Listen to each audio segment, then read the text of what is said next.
"Thank you," the Trump said with sincere gratitude as Julia handed him a paper bag of pastries from the local bakery. "You're welcome. Enjoy your meal," she replied with a smile and strode back into the office. It was a sunny, warm day, so the mood was elevated. That had rarely happened lately. The beginning of the year had brought too much misery. Julia had only begun to recover from her divorce in May. Before that, she had struggled to make herself work. Any little thing could make her burst into tears. It was especially painful to watch walking with her children. "I can't go on like this," her ex-husband told her on New Year's Eve. "I want children and a complete family, and there's no way you and I can build one. I'm sorry to tell you this so late, but I've already made up my mind." The thought of her husband contemplating divorce and her living without knowing it depressed her the most for some reason. The future rotted away, plans ruined. Although now, standing at the window and watching the picture in the yard, Julia realized she was much happier than some people. Feeding him again, Stanley, her co-worker at the law firm, chuckled. "Yes, I did," she replied without turning around. "You're pathetic," the man said in a naively gentle tone. Julia turned to face her interlocutor, and it was obvious that he was clearly expecting her to shut up and go about her business. Following the silent advice, Stanley disappeared. In his place was the familiar sight of an office filled with people in business suits, many of them talking on the phone. Some were leafing through documents. Others were staring intently at a computer screen. So many heels, voices, the rustling of paper, the whirring of printers, calls all merged into one endless hum. Each staff member was a top-notch lawyer in his or her field and dreamed of a great career. Julia's desire was slowly returning to her after her personal grief. However, as a young specialist, she was assigned mostly small and boring cases. They did not require special ingenuity or talent, so the need to prove herself only grew. That day, the client could not come to the conversation. So from morning till evening, she sat at a computer, searching for the necessary articles and wording in the laws. After work, she went to the store and leisurely went to her home, deliberately choosing paths to avoid. It was still hard for her to live alone. Not expecting anything new from the next working day, in the morning Julia moved frankly slowly, so that she was almost half an hour late. "Julia, where do you go?" Nina, the secretary, turned to her unhappily. "What's the matter? Did someone ask me?" Julia wondered, looking at her watch. "The boss is calling," replied the girl, lowering her voice as if she were talking about something secret and very important. "All right, I'll be right there." Entering the office, the first thing Julia noticed was a large man in a suit sitting next to her boss. He looked grim, even intimidating. "Here, Julia, I'm assigning you your first serious case," Alex Douglas said cheerfully, holding out a stack of papers to her. "Eugene, you have the floor." The client's voice matched his figure. Rough and cold, he spoke curtly. "I need to get custody of my son. As it happens, I didn't know he existed. The mother died a few months ago. There's going to be a trial. Am I understanding this correctly? You need to gather evidence and represent your interests in court." "Yes," Julia clarified and caught her boss's condescending look. "Jelinka, Eugene loves his son very much. Can't live without him. He wants to take him away. We need to make sure that the court accurately recognized him as a guardian. Otherwise, the kid will stay in an orphanage. And this, as you yourself understand, cannot be allowed in any," he said insistently. "All right, I'd be happy to," Julia agreed. She imagined how proud she would be of herself and how her boss would appreciate her if the case was successful. "Sonja, how about someone older, more experienced?" the big guy asked, and an inner voice told Julia to refuse to go on with the boring paperwork, but she immediately suppressed it. "It'll be all right, I assure you." "Julia is exactly the kind of lawyer we need," Alex Douglas said insistently, though it was immediately obvious from his face that he didn't like his interlocutor's pansy attitude, at least not in the presence of his subordinate. Julia was walking down the corridor, jumping up and down and glowing with happiness. Her boss had entrusted her with a big job. Finally, she would no longer be considered a stupid rookie, unable to do anything. Maybe after that she'd have a few big tasks at once. Julia was appreciated. She'd been assigned some serious cases. Proudly walking past her colleagues, she sat down at her desk and began to study the documents she had been handed. But soon a client showed up and new business had to be postponed. The next day, it was discovered that Julia had not been given any information about the child's mother, and she had not asked for her phone number. Emotions were too strong to remember this omission. She headed to the principal's office. "I heard you got an interesting client." Christina's voice came from behind her, a big fan of gossip and scandalous stories. Some businessman, Alex Douglas, was suddenly confused. "Oh, Christina, I can't be bothered with you." Julia waved away, disappointing her colleague who had planned to find out more. Nancy wasn't there. She had an open magazine on her desk and a horoscope website open on her computer monitor. The door to Alex Douglas's office was open and male voices were coming from it. Had they decided to eavesdrop? Julia grinned to herself, remembering the principal's nosy secretary. She was about to leave and come back later, but then she heard a familiar, cold voice say the words. She turned to listen. "Not a bad idea," Eugene grinned. "It'll make our lives a lot more fun and enjoyable. Your people won't notice the camera. Try to find it yourself. It's cleverly built in." "Okay, Alex, get ready to be rich," Eugene grinned. Julia thought with disgust that the jovial Eugene was even nastier than the serious one. Chair legs scraped on the floor, and the men began to say goodbye. She hurried away, hoping there wasn't a hidden camera in the hallway across from the reception area. Otherwise, she'd be spotted and questioned about what she'd overheard. Through the evening, Julia waited for Nancy to call and ask her to come in, but it never happened. Worry was replaced by interest. What had they agreed on and what prospects were being discussed? Had their director been dishonest? Was her new business a scam too? Delaying the meeting with the businessman, Julia could not get rid of the thought that behind all this story is a malicious intent, and she inadvertently becomes an accomplice to the crime. This discovery was unsettling. The work was going badly, though the material for the trial was gradually being collected. Suspicion is suspicion, Julia thought, looking out of the window. But in a couple of months, I have to appear and defend the interests of my client. I better get to Alex Douglas's laptop without being seen. In the yard, the homeless man was rummaging through the trash can again looking for food. "We're all going to drown in mud." Rosa Johnson, an employee of the Human Resources Department, was indignant. Julia looked at the petite blonde in the plaid jacket with indifference. "Is that a problem?" The woman persisted. Second cleaner in a row to quit. "What are you doing?" "The cleaners have access to all the offices at all times, even after work or before work." Julia perked up, her mind racing. She jumped to the window and looked down at the man below with a joy she'd never felt for the homeless. He was sitting on a bench, going through something in a worn bag. Leaving the office, Julia went straight to the bakery, bought pies, buns, and 2 coffees, then ran back to the courtyard. "This is for you," she said, out of breath, holding out the bag. "Oh, thank you," smiled at the man. "That's not all. I wanted to ask you if you would like to work in our office." And the office was surprised by the trump. "They won't even let me in there. And if I help you, well then of course I will agree." "Good, then I will not stand with you for a long time, or they will notice us from the window.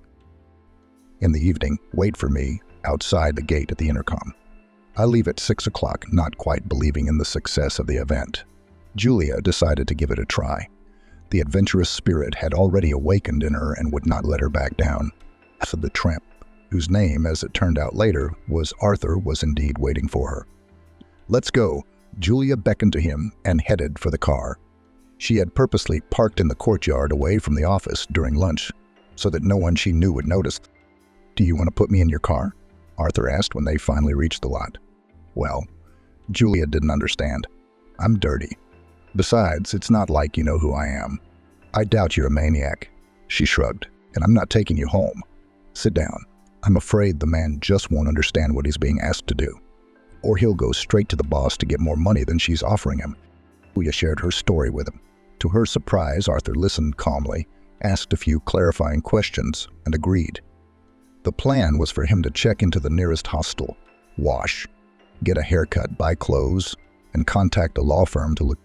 If everything worked out, she would have her own man in the office, ready to mine the right information on the way to her goal. Problems arose, such as an expired passport, no phone, no bank card, and no insurance, lest the investment in solving them be in vain. I had to take the risk of going to the HR department myself and recommend a good acquaintance who was about to come in himself. Finally, on one of the usual days, a handsome young man in jeans, a sweatshirt with a backpack over his shoulders showed up at the office. He walked through, discreetly exchanging a glance with Julia. None of the staff recognized him as the drifter who showed up in their yard day after day, but had recently disappeared somewhere. Usually the position is always filled by women, the blonde said hesitantly. But the principal gave his consent, said he didn't care who washes. The main thing is that it's clean. And he's absolutely right. Arthur smiled. True, right? But still kind of unusual, Rosa Johnson continued. All right, we'll see. Indeed, for the first 2 days, it seemed that all eyes were on the new janitor alone. Naturally, the realization of these plans was out of the question. Nancy's secretary was looking too closely at Arthur. I'll distract her. And you go into the office and get things done, Julia instructed. A week later, the boss was on a short vacation somewhere, so he would definitely be gone.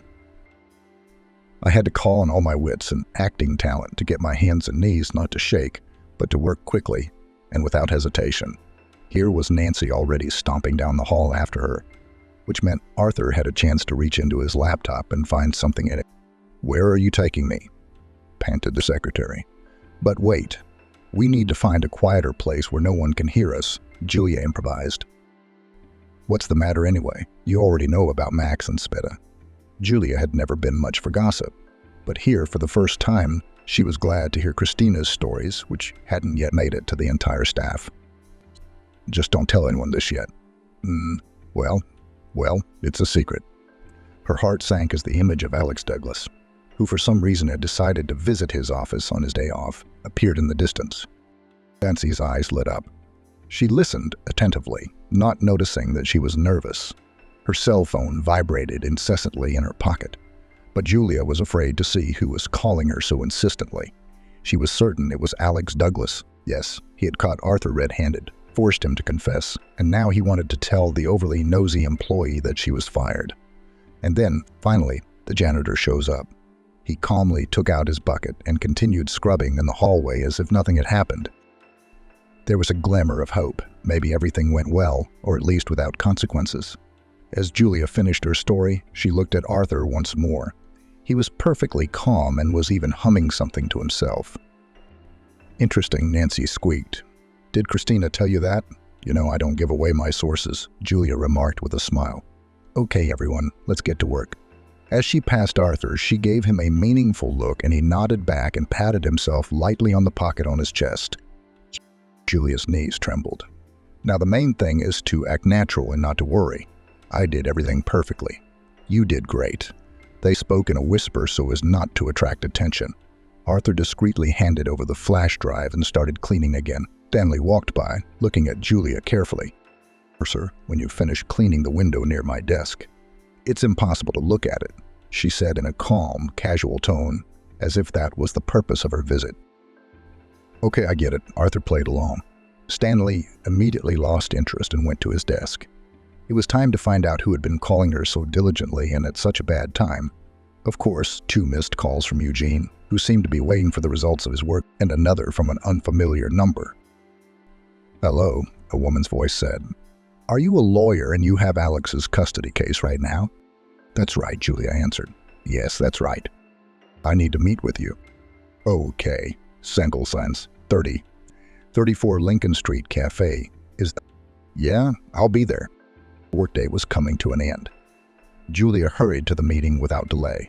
She was eager to find out what Arthur had saved on the flash drive, but she was no less excited about the meeting she was about to have. Who would want to find a lawyer and why? Maybe she was suspicious of her client for a reason. There was a dark-haired woman in her 40s, full of hair, with a round, good-natured face that reminded Julia of a character from a fairy tale. "Excuse me, were you the one who called me?" She asked. The stranger nodded. "I'm listening." Julia sat in a soft armchair with a large mug of cocoa and listened attentively to the story. She was Eugene's wife's nurse and cared for her until her death. "Rosa, tell me, what was going on in their family? What did Alex's mom die of?" "It doesn't matter," Rosa replied. It was simple. Eugene loved her and she didn't love him. He was too greedy to give money. But that's not why I'm here. Elsa handed Julia 2 stapled sheets of paper and began to read. Don't give him, Alex. He doesn't want the baby. I know he doesn't, the nurse pleaded. He's not his son. Julia looked up at her companion. In the first seconds after studying the papers, she had imagined what a scandal it would be at work if she let them go through. And if she didn't, then the boy would go to this Eugene. The mere sight of him made her shudder. Why did she get involved in this case? She's got Arthur mixed up in it, and now she doesn't know what to do next. Regret for what she'd done dissipated with the fatigue. So in the morning, Julia was again determined to get to the bottom of the matter as soon as possible. The trial was scheduled for a week later. Surprisingly, Arthur had managed to copy several video clips from the camera, which the director was apparently preparing to use as compromise. They showed different people handing him money, laying it right on the table, while Alex Douglas himself does not touch it and apparently asks to hide the bribe back. Sneaky move, Julia said as she and Arthur looked through the stolen material. Probably offered to meet at a neutral location. That's where the other guy was picking them up. He has so many off-site meetings. In addition to the videotape, they had some contracts, forged certificates, and numbers of people willing to testify in the case or they're experts. Are you going to talk about this in court? Arthur asked, handing her tea and placing sandwiches and pastries on the table. She looked at him, trying to remember if she had told him she hadn't eaten anything since this morning. How did you know I was hungry? Julia asked, greedily grabbing a sausage in the batter. We work at the same place, Arthur smiled. They sat there until late afternoon, talking about the upcoming trial and just about anything else. He shared his story, told how he had unknowingly gotten involved with fraudsters and ended up in debt, because of which he had to sell his apartment, in the end to be left with nothing, and how scary it was the first time he spent the night on the street, what kind of people he met while wandering around the city with one backpack on his shoulders. When Arthur left, Julia felt an unbearably oppressive emptiness from her loneliness, and soon found herself on the balcony. It had been a long time since she had spoken to anyone so sincerely and simply, as if she could feel her gaze on him. Arthur turned around and waved Guy. The day of the trial had come. So much had happened in the last 2 months that first meeting with Eugene in the principal's office seemed distant and almost forgotten. And the words, "This is exactly the kind of lawyer we need," had taken on a whole new meaning. What was there to be happy about? This is not the first brilliant case in her career, but an attempt to use a naive fool in her machinations. But they don't suspect anything yet. Who had been contacted? Julia has had plenty of time to figure it out. Little Alex, the youngest, was really left without a mom.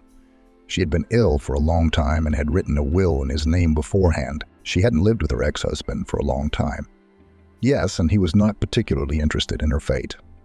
Great love for his son Eugene brought up, having learned about the boy's inheritance in the family business, an apartment and large investments in the bank. All of this passed into his mother's control. After the divorce, with the help of his friend Alex Douglas, Eugene came up with a plan of action. To buy a certificate confirming paternity, to find the right witnesses who will tell about him as a man of honesty, kind, responsible, and rich, to sue and win it. That way, he would have Alex's entire inheritance in his hands. And this tempting thought pushed him into every kind of deception and bribery. Julia is just a small link in this chain. Her task is to make the judge believe in the sincerity of Eugene's feelings, sympathize with the boy, and decide to hand him over to his father. But it seems that the crooks miscalculated badly with the choice of a lawyer. She not only did not act on the orders of her superiors, but on the contrary, showed a dangerous initiative for him and herself. The caregiver Vera came to the court and explained the relationship between her client and the complainant. Julia immediately handed the judge a medical certificate to confirm the woman's words. He took another one out of the case file and combined them. Eugene Anatolyevich, did you forge the certificate of paternity? No, the man frowned. She forged it, not me. She's framing me. Some of the witnesses refused to testify in the absence of a family connection, bad characteristics from the place of work where Eugene once worked. The judge wouldn't let him take custody of the boy. Julia worked backwards, sticking her neck out rather than helping. The money she was entitled to for her work she didn't take before or afterward. As soon as the verdict was announced, Eugene stood up abruptly, glared angrily at his attorney, and headed for the exit. "I think you'll get away with it," he muttered. "I wouldn't be so sure," Julia replied. Julia, on the other hand, had no rosy illusions about working for the company. The director would find out what had happened soon and might well decide to fire her. His friend had lost a case that seemed impossible to lose, and his employee had contributed to it. Obviously, he won't want to see her again. Maybe things would still work out, though. And she wasn't going to let the dirt she had on her hands run its course. After all, with this company began her journey, and she would not want to become the initiator of its closure. But Julia had not yet realized how serious the consequences would be. "Get out," Alex Douglas told her coldly, summoning her through his secretary. "You don't work for us anymore, and you don't work anywhere else.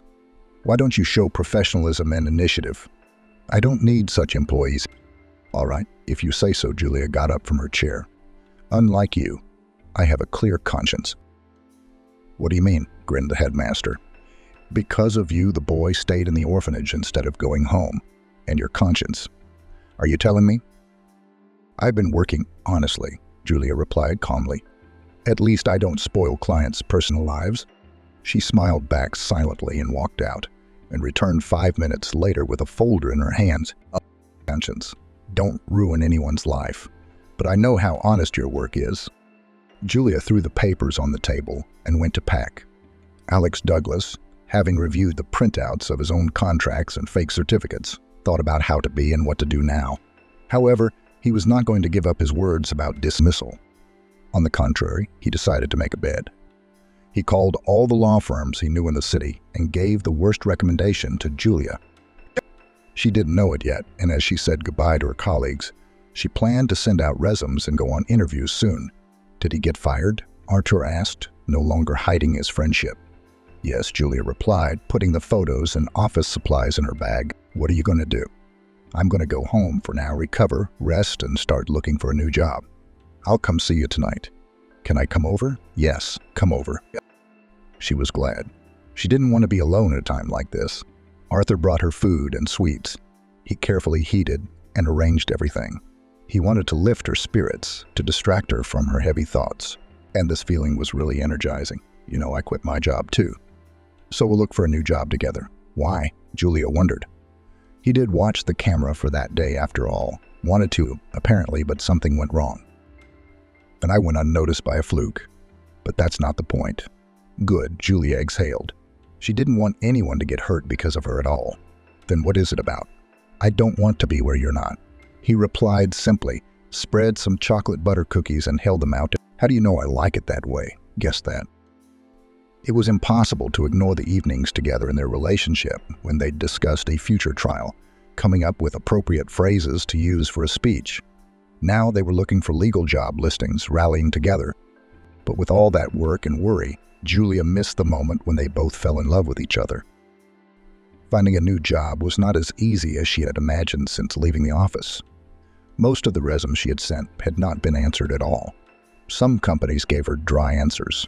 "There are no vacancies at the moment, but we will contact you as soon as we have the opportunity." "How's your stress tolerance?" asked one of the rare firms still inviting her to a meeting. "It's fine," Julia replied confidently. "I'll tell you right away, our rates are low. So there are all sorts of clients. One of them trashed our office the other day." Julia looked around. The desks and chairs had been hastily repaired, and the wall looked as if it had been punched. "What happened?" "I lost a lawsuit." "I'm in debt," the woman replied, and added in a whisper, "We don't have much in the way of specialists here, frankly. If you want to work and not sit around, you better look for a better place." Wow, that's some self-promotion, Julia thought, not leaving the side of the firm in the strange office. At that moment, a thought struck her that would soon come over her head like a wave. "Why? Is it a thing?" Arthur approved of the idea.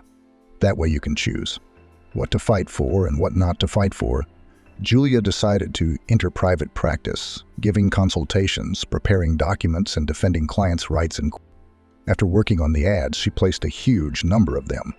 And the very next day, the first applications started coming in. Well, how was it today? Arthur, who had been staying with Julia for the past few days and leaving in the morning to look for work, asked. "Fine," she reported cheerfully. 2 for wrongful dismissal and 1 for rendering substandard service. Well, that's great. Arthur praised her. I found a janitorial position too. It's not far from here.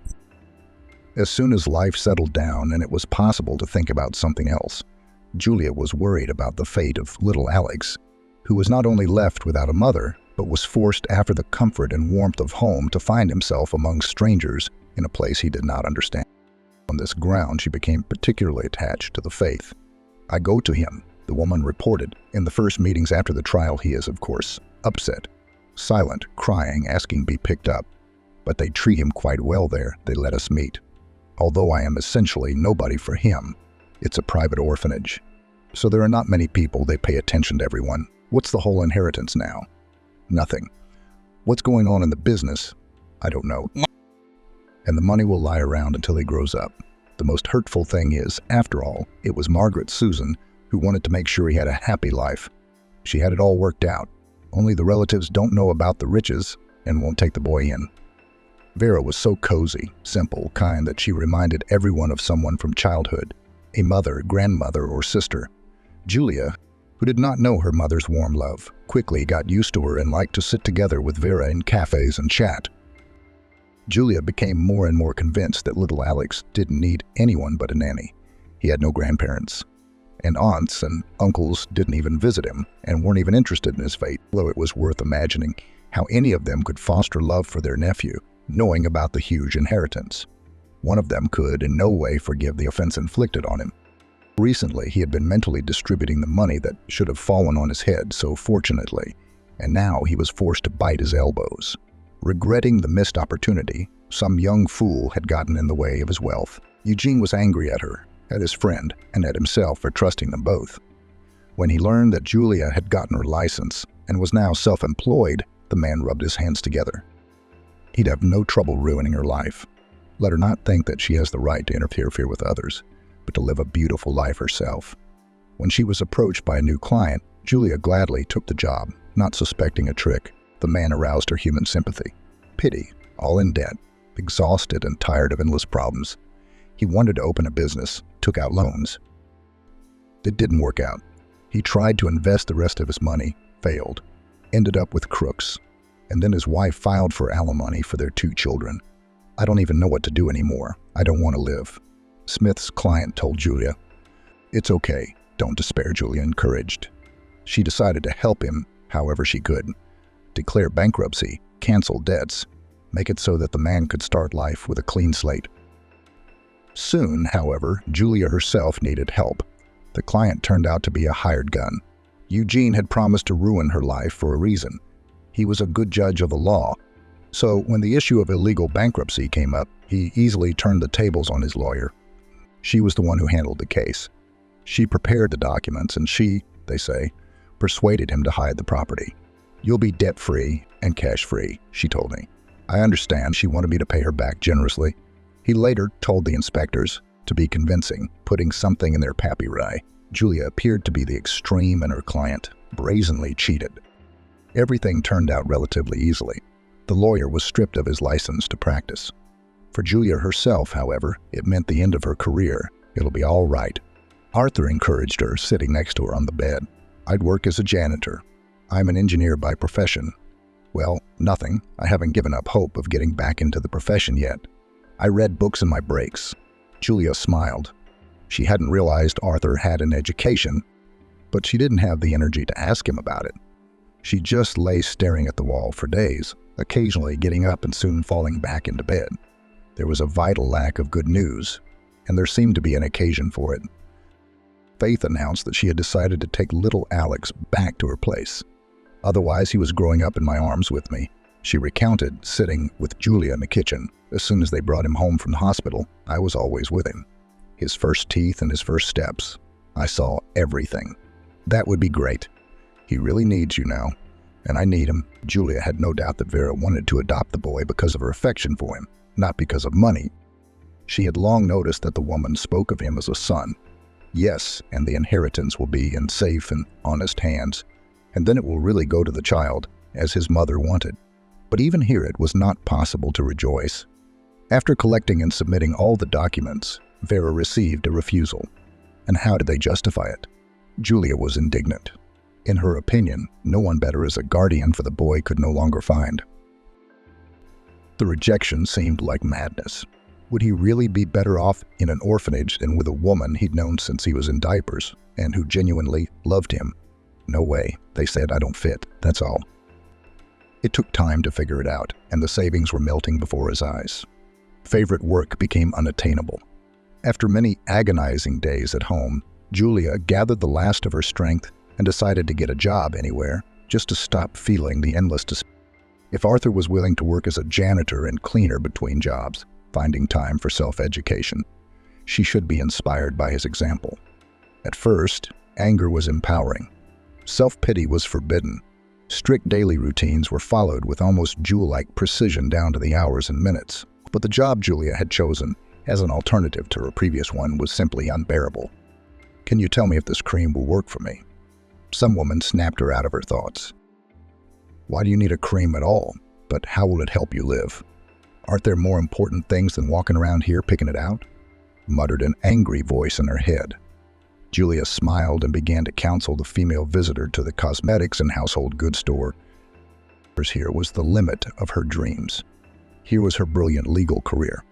Standing in a suit in the middle of the room, smiling at everyone and telling them about formulations and magical effects.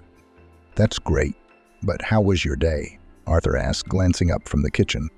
He was wearing a pink apron and had a white flour stain on his forehead. Nothing, Julia said, and threw her shoes on the shelf with force. Is something wrong? He asked, and the smile slipped from his face. Nothing's wrong. Everything's fine and just fine, she ventured. All right, rest up and come to dinner. Careful, Arthur replied. I don't want to. An appetizing aroma wafted into the room. Footsteps were heard. Julia opened her eyes and saw a happy, smiling face in front of her. Let's go. Everything's ready. Leave me alone. No, I'll be right beside you. I don't want to talk and I don't want to eat. I don't want to, and I don't want you to sit here. Should I leave? Julia wanted to tell him not to leave for anything, not to listen to her, to always be there for her as he planned. But instead she said something else, something so caustic and hurtful to someone who was absolutely innocent.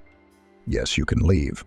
Why would you want a troubled me who can't be happy about everything like you? Are you serious, Julia? He asked calmly, which made her even more angry. 100 day. I get it. The lights went out in the hallway. There was the sound of drawers opening. A door slammed, and there was silence. I understood what he understood and what he was thinking at that moment. It remained a mystery. She cried into her pillow. It was as if Julia had awakened from a heavy sleep. Her arms ached from gripping the blanket so tightly. Dusk was already falling outside the window. The food Arthur had prepared for her was cold on the stove. The realization of what had happened was so painful that Julia began to clench, scratching her fingers, her hands, her knees. The physical pain seemed less excruciating than what was going on inside. She was destroying a life that had already been hard enough lately. He won't come back, she said confidently to Vera when she came to see her and she didn't answer the phone. He will come back, calm down, she replied. If she loves you, she will definitely want to talk to you. Surprisingly, but the worse she got, the more she wanted to help her find a family. This task occupied almost all her free time and became a real outlet in the circumstances. Before bed, at breakfast, at work during lunch, and when there were no customers. Every opportunity to think and search for information was used for its intended purpose. Julia was preparing materials for the refiling of the guardianship papers and trying to figure out what the problem might be. Of course, at the top of the list of possible reasons for the rejection was Eugene, who but he had the greatest interest in seeing Julia denied and the boy remain in the orphanage. Julia wasn't wrong, but she couldn't imagine the man keeping tabs not only on his wife's son, but on herself as well. Nor could she have imagined the plans of revenge this self-serving evil man was hatching, how he was trying to hurt her even in the smallest things. Get and sign, said the store administrator with a sneer in response to her question about the lack. But others have it. Why was I deprived? Julia insisted. Because you're too smart. Come on, the law will scare me. Only I'll be right on all counts. I'll say that you're a thief, counting and talking to customers. What was mistaken for nuisance and arrogance was actually a great desire to make money without too much effort. As soon as Julia, red with anger, left the office, the receptionist called Eugene to inform him that everything had been done as requested. The employee is humiliated, helpless, unable to do anything. And this will continue to be the case as long as the money goes to the card. Meanwhile, unaware of the behind-the-scenes intrigues against her, Julia found out new details about the private orphanage where Alex lived. It turned out that among the investors actively helping the children and their caretakers was the same Eugene. Naturally, it brought a sad thought about his influence and connections. Getting justice will be very difficult, and surely a new attempt at custody would not be far off. That's why Vera, with her desire to adopt a child, only interfered and got in the way. Partly not in vain, the new boss reprimanded the counselor for negligent attitude to work, thinking about his own. She completely forgot about the clients, wandering past the shelves in search of mascara or perfume. She had to figure out how to outsmart Eugene, how to get the baby out of his clutches. "Julia," a voice said over her ear. "I don't know what we should do next," she said, as if continuing her thoughts aloud. "You can leave work immediately. Pack up and run to the hospital." It was only now that Julia noticed that Vera was more than a little agitated. Her hair was disheveled and her coat was buttoned up the wrong way. "Arthur's been in an accident." Her heart thumped frantically inside her. There had been no news of him since he'd left. A year, and beeps, beeps. Then a voice warning her that the answering machine would start recording after the beep, and that was it. No more word, not a single opportunity to apologize. Julia, ignoring the displeasure of the receptionist and her colleagues, quickly changed her clothes and rushed to the hospital to the address Vera had told her. As luck would have it, she was the one who got the call. Seeing in the phone book a number with the name Mama Vera, apparently, not only Julia's friend reminded her of a cozy, kind mother who would always hug and understand. On the way, Julia imagined the most terrible pictures. She was afraid not to catch Arthur alive or to make it at the last minute. She realized she didn't want to part with him. She prayed in her mind, though she had never done so before. Apologized painfully, remembering that ill-fated evening. "If only you were alive, if only you were alive." Julia mumbled to herself, feeling many of her words cease to obey her. The brisk walking made her breath hitch. Her heart felt already, it seemed, in her whole body. "Please, just so you're alive." The hospital was silent. The light-colored walls and stillness contrasted with the feeling inside, where everything was boiling, as if in the vent of a volcano. Baku's knees stabbed with coughing, his hands shook in a way that was unstoppable. Third floor intensive care. But he has been in a coma for 2 days and has not come to himself since the operation. "We only allow close relatives in," the nurse said, eyeing Julia suspiciously, probably questioning her judgment. She was too agitated. "Please, can I stay with him for a little while? Just half an hour," she asked. "I love him, and I wouldn't forgive myself if he died."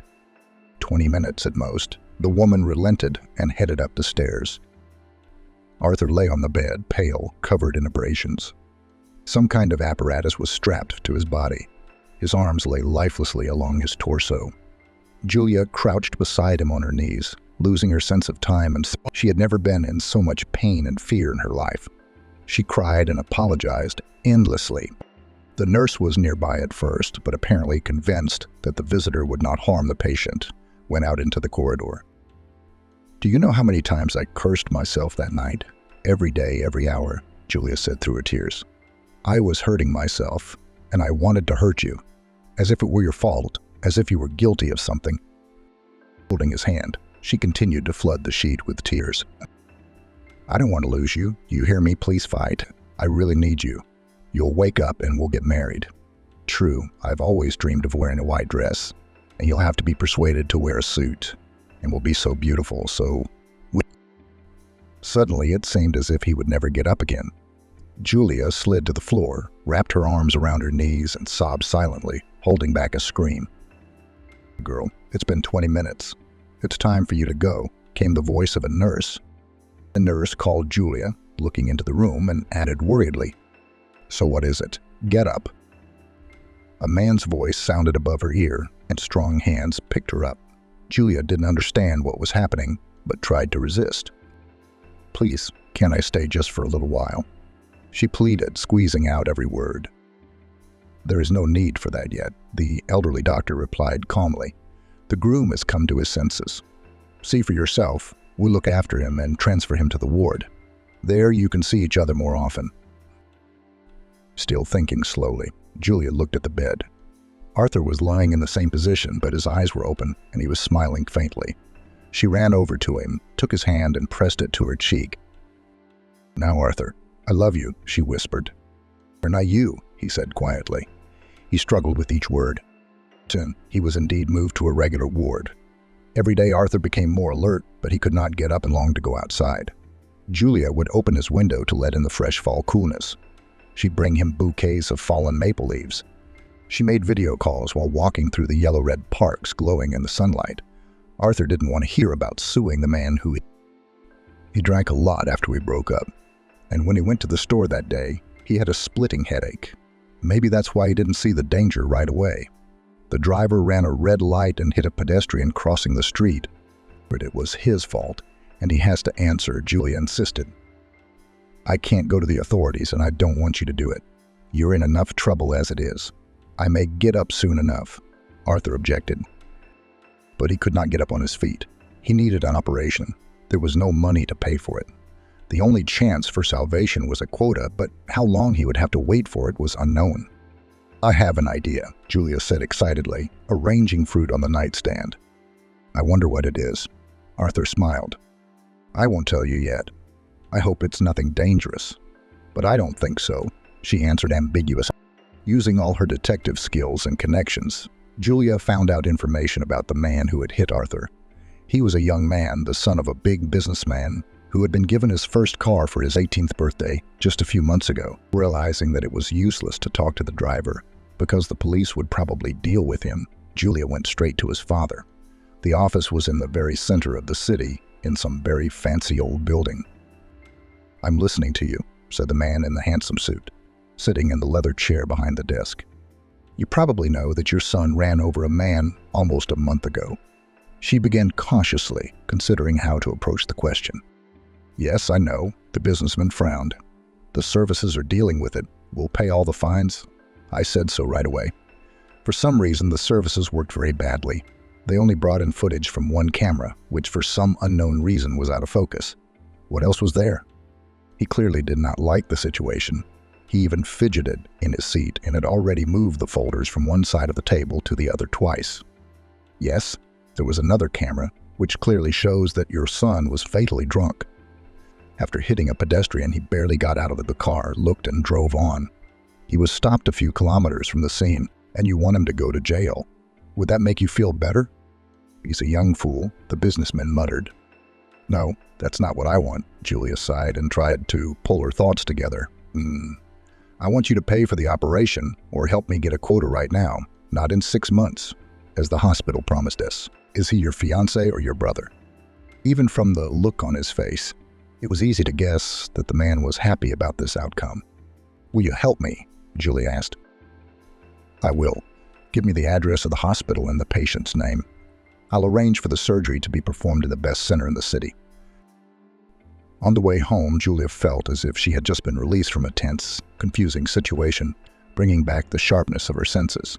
Her clenched hands whimpered unpleasantly, her head ached, and she wanted to lie down. Still, she was happy at how well things had worked out.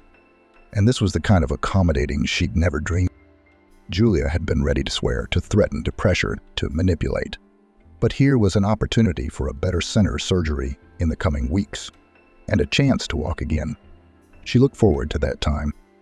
After calming down a bit, Julia remembered that Nancy had called her and had something important to tell her. That memory hit her like an electric shock. "I'm sorry I didn't listen to you right away," starting the conversation. "What's up? How's Alex doing? Are things not going well, Julia?" "He's been thinking about the boy. I'm afraid I'm on his back now." "What's the news?" "I'll be right there." The friends talked all evening. Nancy, in tears, told how hard it was for the boy to stay in the orphanage and how bitter it was for her to say goodbye to him every time. "He looks out the window and waves at me, and I'm always in tears. I would have taken him without listening to anyone," the woman lamented. "And how did you know they wanted to steal him? Did you meet him recently?" No, a janitor beckoned me to him at the entrance. It turned out to be a classmate of mine, come to think of it. Nancy smiled enigmatically. He must have noticed who I went to see, and he says he overheard the superintendent talking to a certain Eugene. So I put 2 plus 2 together. Is it really that friendly? And what was discussed about me? Nancy asked defiantly. Like, we should make sure I don't come up this weekend. And what do you think? I come in today and she's just telling me we're quarantined, all the facilities are closed for a week. And how did he figure out that they wanted Alex out of there specifically? Also from the conversation. That's what she said into the fun. You go, say, early morning or late Saturday night. I'll open the gates, pick him up, and I'll deal with the caretakers myself. We have to go to the police, firmly stated Julia. Let's do it, agreed Nancy. They sat down to write the statement and tried to make it clear and as emotional as possible. And if they don't accept it, will they say it's all just something we made up? Anything can happen. But something has to be done. If they don't help us, we'll be on duty ourselves. Either the orphanage was already on the bad side of the police, or the text of the statement really turned out to be very convincing. But the duty officer they approached was interested in their story. When is the kidnapping planned? Every Saturday morning or late Saturday night. Okay, leave your number and I'll call you back. Do you think we'll be able to protect the boy? We'll try. The time until Saturday dragged on for an awfully long time, and each call made one shudder nervously, until finally the day came. Nancy and Julia sat side by side, dressed and ready to move out at the first call. Next to them were 2 backpacks with snacks and water. What if they had to sit in ambush? The morning passed in tension, but calmly. Arkady Petrovich, the janitor, texted them almost every hour, informing them that everything was calm. Those messages made them feel calmer. The boy is safe for now. Playing, eating lunch, or sleeping. Toward evening, the anxiety peaked and the women were unable to sit in the apartment. They set off on foot to the orphanage building. By the time dusk descended, they would be there. Arkady Petrovich came out to meet them, who, for all his efficiency that evening, had been sent home. When he saw Julia, he was overjoyed. But here's Nancy and I have been trampled on. They say the day's over. Nothing to linger over, he said, looking at her. Julia had a fleeting thought that they would make a good couple. But it dissipated immediately in the cool evening air, for a policeman was calling. 2 young men in plain clothes with guns hidden underneath had arrived to organize the ambush. Their professionalism was immediately doubted by Nancy, not verbally, but only by the displeased look and tone she used to speak to them. Spread out over the area, one of them said firmly, "Don't attract attention. Act natural. We'll be at the gate. If a car goes inside, the baby will actually be taken out. We'll go straight to them and catch them red-handed." Time passed, and the passers-by became fewer and fewer. The frost dried up the leaves. The raindrops fell as if they were beating a rhythm. Julia and Nancy hid under a large tree so that they could not be seen in the light of streetlights and headlights. Arkady Petrovich stood nearby, watching the road, where Eugene might have come from. The policemen were nowhere to be seen. They too had disappeared somewhere. Only 2 windows in the small building of the orphanage were lit. A woman had already looked out of one of them several times, apparently waiting for a guest who would be arriving any minute. At last, the nervous anticipation was replaced by a convulsive tension. Alex Douglas signaled. A car was approaching them. The headlights went out, and the gate opened in front of the vehicle. The lights went out in the windows of the building and the entire area. The image of a large man appeared in the dim light of the streetlights. He tried to be quiet, turned off the engine, barely audibly opened the front door, and opened the back door. Someone came out of the door of the orphanage, carrying a child in his arms. The boy was placed in the car. He asked something in a small voice, but he was shushed and the voice was silenced. It seemed to Julia as if the man held out a bundle to his companion. At that moment, loud voices rang out like thunder. Lehman shrieked in surprise, and the whole company, who had been hiding under the trees, rushed through the open gate toward the car. Eugene tried to escape, but one of the boys grabbed him, handcuffed him, and held him against the car. Nancy thought to herself that she had underestimated them. Very smart guys, she praised them. She looked into the car, and from their thin, childish hands reached out to her. Alex Jr. hadn't let go of her the whole time they'd been sitting in the waiting room, dealing with the situation. Julia hadn't imagined it. Eugene did indeed hand the superintendent a small paper envelope. In it was a payment for the child and the organization of his theft. Apparently, the crooks planned to hand the boy over away from prying eyes into each other and to tell Nancy that his new parents had taken him. "What do you want him for?" Julia asked in disgust. While the police officers were on a phone call with their colleagues and couldn't hear their conversation. "I love children," the man replied with a wicked grin. A childish voice sounded behind her. Julia turned around and saw Alex Jr. sitting on Nancy's lap, holding a small locket hanging around his neck. Always with him, never parting with it. Nancy explained, smiling. "There's a key in there." "Here," explained the boy, carefully opening the silver lid and taking out the little key. "Oh, what a beautiful thing. Custom made for sure." Alex Douglas looked closely. "What a creep." The big guy wheezed on the couch. Alex Jr. snuggled up to Nancy. "Why does he need that money? What's he going to do with it?" "It's none of your business." The man snarled. "It's none of yours. You ain't got no business counting other people's money. You're going to jail." Eugene and the superintendent were taken to the ward. The boy could hardly be torn from his beloved Nancy and put to bed. Alex Douglas volunteered to escort Nancy home in a gentlemanly manner, and Julia called a cab. After what they had been through, everyone needed to rest and recover. How scared he looked at me. Arthur listened intently to his fiance's story, like the plot of a detective movie. Can you imagine? Because he only wanted the child for the money. It's scary to imagine how he would have treated him if he had taken the key to what turned out to be a stash of some kind in the apartment. There was a safe installed in Margaret Susan's study. There's money and papers in there too. All of Alex Jr.'s inheritance. How did Eugene know this locket existed, and why didn't he just take it? Arthur asked question after question, so Julia barely had time to answer them all. Margaret Susan was a wealthy woman, so she had a jeweler she knew. He admitted to making a locket with a secret for the young heir. Well, the fact that he just didn't take it away, he didn't know. This key opens. Yes, and the boy always carried it with him. Even Nancy was barely persuaded to share it for a while, and that he agreed on the condition that he open the safe himself. The kid's got an iron will. Arthur smiled. I should meet him. This wish came true incredibly quickly. Julia left the hospital and headed for the parking lot. But when she saw a group of people walking nearby, she turned around and saw Nancy and Alex Douglas walking toward her. And in front of them rode on a scooter satisfied Alex Jr. His hair was out from under his cap and mussed in the wind, and his pockets were stuffed with fresh pine cones. We're taking a little walk. Thought we'd visit Arthur, Nancy said, a little embarrassed, and glanced at their interlocked hands. I'm so happy for you, Julia smiled sincerely. Her eyes even lit up with happiness and joy. Julia had long thought that Faith deserved happiness more than anyone else. Hi, Alex. Where did you get all those bumps? Hello, the boy answered ringingly. I picked some up at the park. I'm going to make a craft. Oh, cool. Julia shook her head and looked questioningly at his companions. You asked to be allowed to walk together. At least once in a while, Archie Peters explained. Shall we take it away for good soon? Uh-huh. The boy smiled broadly.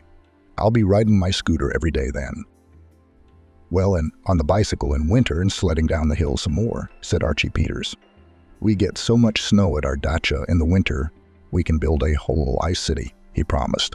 And Alex smiled even more. This time the question of guardianship was solved easier and faster.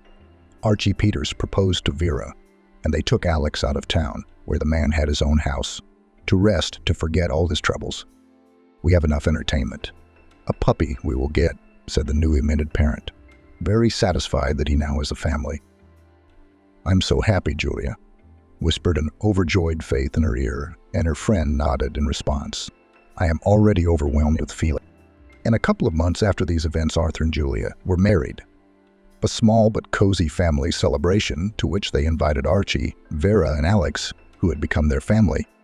The boy didn't want to go, though, since the puppy had actually been given to him. The two friends were inseparable, even at night.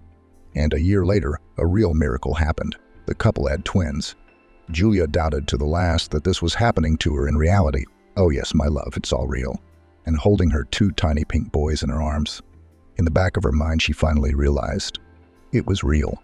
Her life, her family, and her greatest love. Taylor wandered through the streets of the small, dusty town.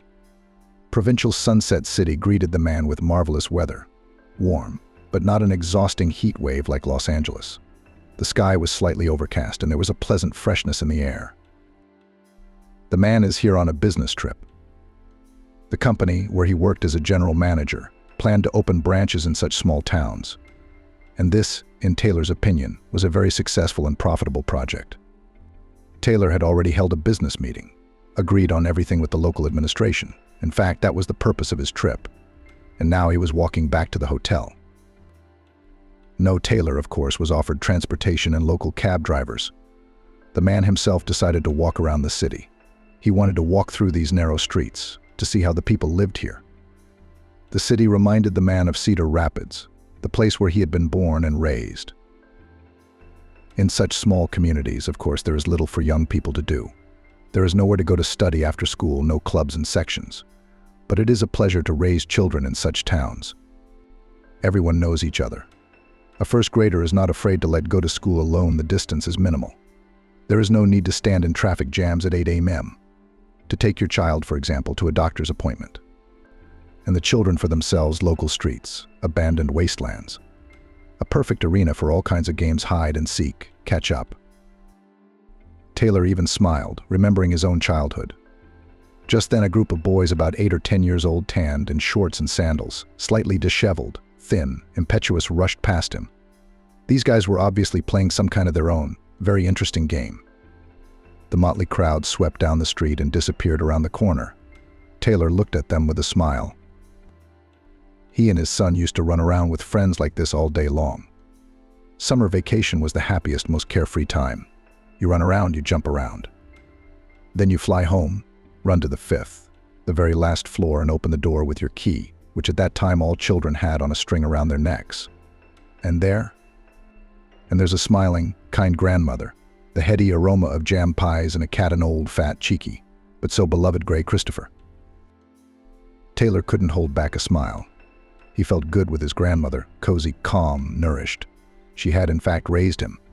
In Taylor's childhood, his mother did not appear often, and it was always a bright event for him. Mom usually came unexpectedly, all dressed up. According to his grandmother, beautiful, young, stylishly dressed, skillfully made up. She wasn't like the mothers of Taylor's friends. Those were ordinary housewives in bathrobes, and Taylor's mom looked like a TV star and acted like one. Taylor was proud that he had her so special. His grandmother said that his mom had a lot of work, and she worked as a journalist in New York City, writing stories for the newspaper and radio hosts. She also works part-time as a freelance reporter for a beauty magazine. Mom often told about her work to her grandmother, Taylor, friends who sometimes, having learned about the arrival of his mother, came to visit her. As a boy, Taylor listened to these stories. They were interesting, exciting, funny. Mom seemed to the boy as the heroine of a bright movie. He looked at her as a deity. His mother always came from New York with gifts. She'd pull out an interesting toy from her suitcase. Yes, the kind that in Cedar Rapids, where Taylor's childhood passed, has never been. He'd give him a stylish suit or sneakers. And once when he was very young, his mother bought him a Walkman and a set of cassettes. Even high school students were jealous of Taylor, offering him money for the player and asking him to listen to it. The boy felt like a king. Taylor adored his mother. Her appearance in his and his grandmother's apartment made him the happiest man on earth. And it wasn't just the presents, of course.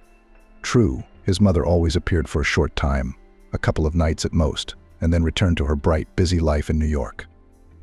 And there was no place for her son in that life. Taylor realized that later when he was a little older.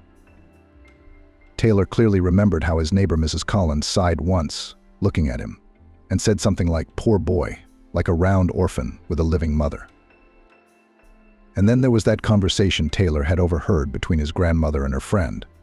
Taylor had gotten home early from school that day, opened the door with his key, and overheard the whole thing. Grandma was sitting with her neighbor in the kitchen.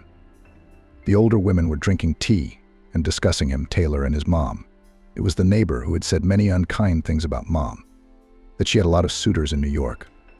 That's why the woman does not pay attention to her son, gives little money for his maintenance. And all that cares about the boy, she transferred to his grandmother with peace of mind, and she herself lives at her own pleasure. The grandmother seemed to have nothing to object. She tried her best to protect her daughter, talked about the difficult life of a single mother. assured that she worked so hard only for the sake of her son. But all her arguments broke down on the arguments of the neighbor, and Taylor then realized the grandmother herself did not believe her own words that her daughter simply had no choice.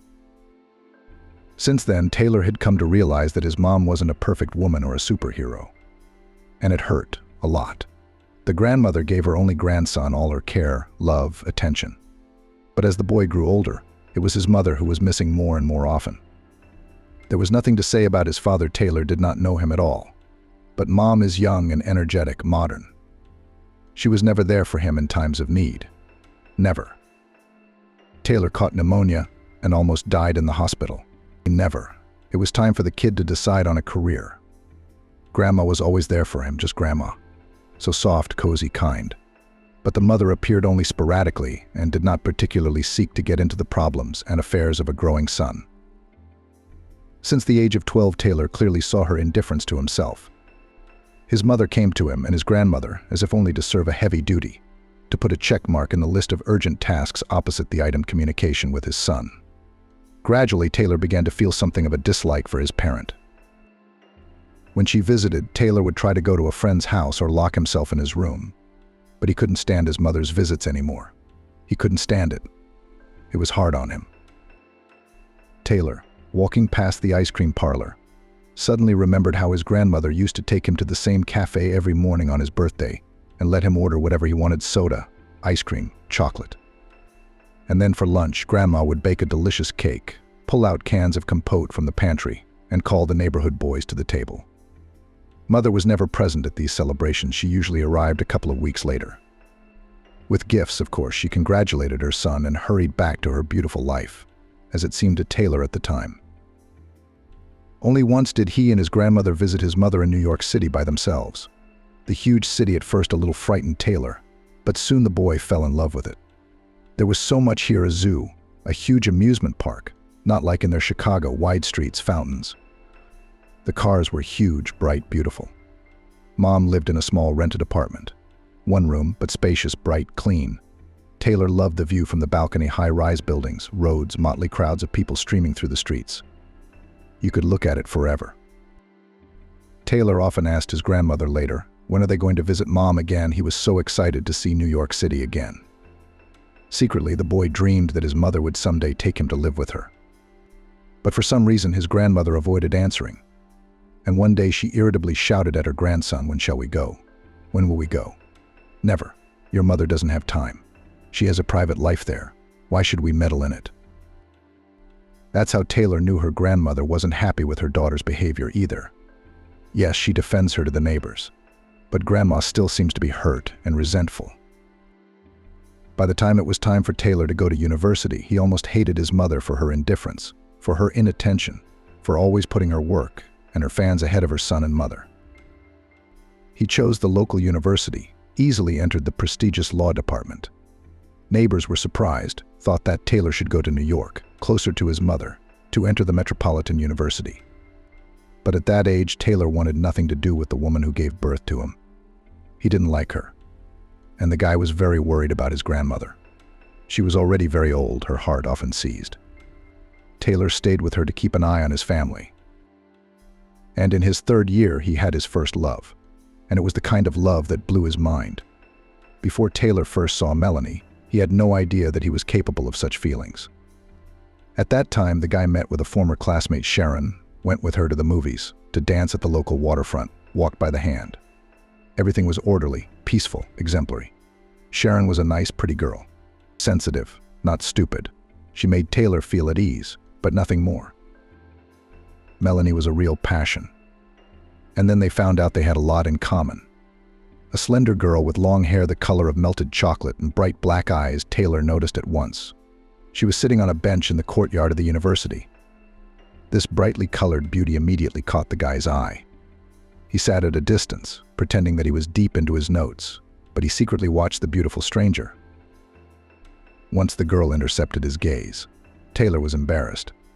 But the stranger apparently recognized the feelings of the guy and smiled at him, and that was it. Taylor realized that he was missing. The girl gracefully slipped off the bench and approached him. She smiled again. Anyway, Taylor never made it back to his classes that day. He and Melanie, that was the name of the beautiful stranger, went wandering around the city. Taylor felt happy and free then. He put his arms around Melanie's waist, kissing her in front of everyone. The girl liked it all, which made the guy's head spin. He never once thought about Sharon during that walk. Then, of course, he had to explain himself to his friend. Sharon cried, begged him to stay. It seemed that she really loved Taylor, but he was already irresistibly attracted to Melanie. Bold, beautiful, a little willful. Melanie came from a so-called dysfunctional family. She and her mother and younger brothers lived on the outskirts of the city, in one of the poorest neighborhoods in Detroit. Melanie's mother drank, changed suitors like gloves. And that's what she saw from a very young age. You know, she didn't care about me or my brothers. And it's always been like that, Melanie shared. She could disappear for 3 or 4 days. She always loved adventure, and we, the abandoned, survived as best we could. I tried. I tried very hard to create some semblance of well-being so that my brothers and I wouldn't be taken to the orphanage. I was afraid of that. Maybe for nothing. Maybe we'd be better off at the orphanage. Taylor nodded gravely. He understood Melanie as well as anyone. He'd been an orphan himself, with a living mother. His mom didn't need the kid either. He was just in her way. Of course, Taylor's situation was much better than Melanie's. He lived in a clean, cozy apartment, and his grandmother looked after him. But as far as his father's absence and his mother's total indifference were concerned, it was almost a perfect match. I felt like my brothers and I were just in her way. Melanie shared details of her childhood. Taylor felt the same way. He was in his mother's way, an unfortunate misunderstanding in her life. Was it hard living with your mother? He asked Melanie. The girl didn't go to school. She worked part-time as a waitress in a local bar. They wouldn't take her anywhere else without an education. She didn't starve, of course, except that her salary wasn't enough to rent a place of her own. She had to live with her mother and brothers in a ramshackle barracks on the outskirts of town. Melanie's mother was often visited by friends, girlfriends, and most unpleasantly admirers. Noise, smoke, endless fights and quarrels. Melanie seemed to be used to all of this, but Taylor could see perfectly well it was hard for her to live at home. She was unhappy. And how can one be happy in such conditions? Taylor found a way out of the situation, proposed to the girl. Yeah, it's a little early. Like the future newlyweds were only 19, not even 20 years old. Taylor still had a lot of studying to do. But what do we do? Melanie can't be in this environment. Taylor will not be able to rent an apartment for her, and just to live like this, and a girl in his room grandmother is unlikely to allow. She's an old-fashioned person. But if Melanie signs with Taylor, that's a different story. And what a blessing it would be anyway. Living with the one you love and never having to leave her side, never having to worry about how or where she sleeps. To fall asleep and wake up in each other's arms. To take care of each other, to watch TV in the evenings, to plan something. Taylor reasoned. Melanie was thrilled with the idea. It would be awesome to be your wife. I really want to be your wife, she said. Taylor's grandmother, and even more so Taylor's mother, was not informed. The young people applied to the local registry office. A month later, they were married. The newlyweds appeared at the solemn event in jeans and t-shirts. True, Taylor still bought the bride a beautiful bouquet. The woman from the registry office disapprovingly looked at the future spouses, in jeans at the wedding. The dressed-up ladies arched their eyebrows in surprise. In line outside the door stood several traditional couples, bride, groom. They were accompanied by annoyed guests. And Taylor and Melanie showed up alone. Yeah, in jeans, Taylor nodded importantly. Who cares what we're wearing? It's about feelings, relationships. Green, sighed the woman. Well, play family. You'll figure it out soon enough. Taylor smiled indulgently. What could this registry clerk know about their feelings? They would never split up. They would be together for life and build the perfect family. The kind their parents never had. But the woman at the registry office was prophetic. She must have had a good eye. After all, so many couples had been married by a seasoned employee. Taylor just faced the fact. He came home in the evening with Melanie on his arm and announced that they had signed in the morning and would now live in the apartment. Grandma clutched at her heart. Oh, but tried her best to stay calm. Taylor realized later that he shouldn't have done that. Grandma had a bad heart, after all, and she would have supported him anyway. But as it happened, so it happened. He was young, inexperienced, in love. Grandma immediately assembled the table from where she'd just come. It turned out to be a celebratory dinner. The three of them sat up late talking. Grandma, having learned the details of Melanie's life, felt pity for the poor girl. It was obvious that she liked the young wife of her grandson. For about a year, everything was just perfect. Taylor studied, Melanie worked, and helped her grandmother around the house. Everyone seemed to be happy with the way life was turning out. Melanie had almost stopped drinking. Her mother took the news of her only son's marriage, like everything else going on in his life, with indifference. She was about to get married, too. Finally, one of her suitors was ripe for a serious step.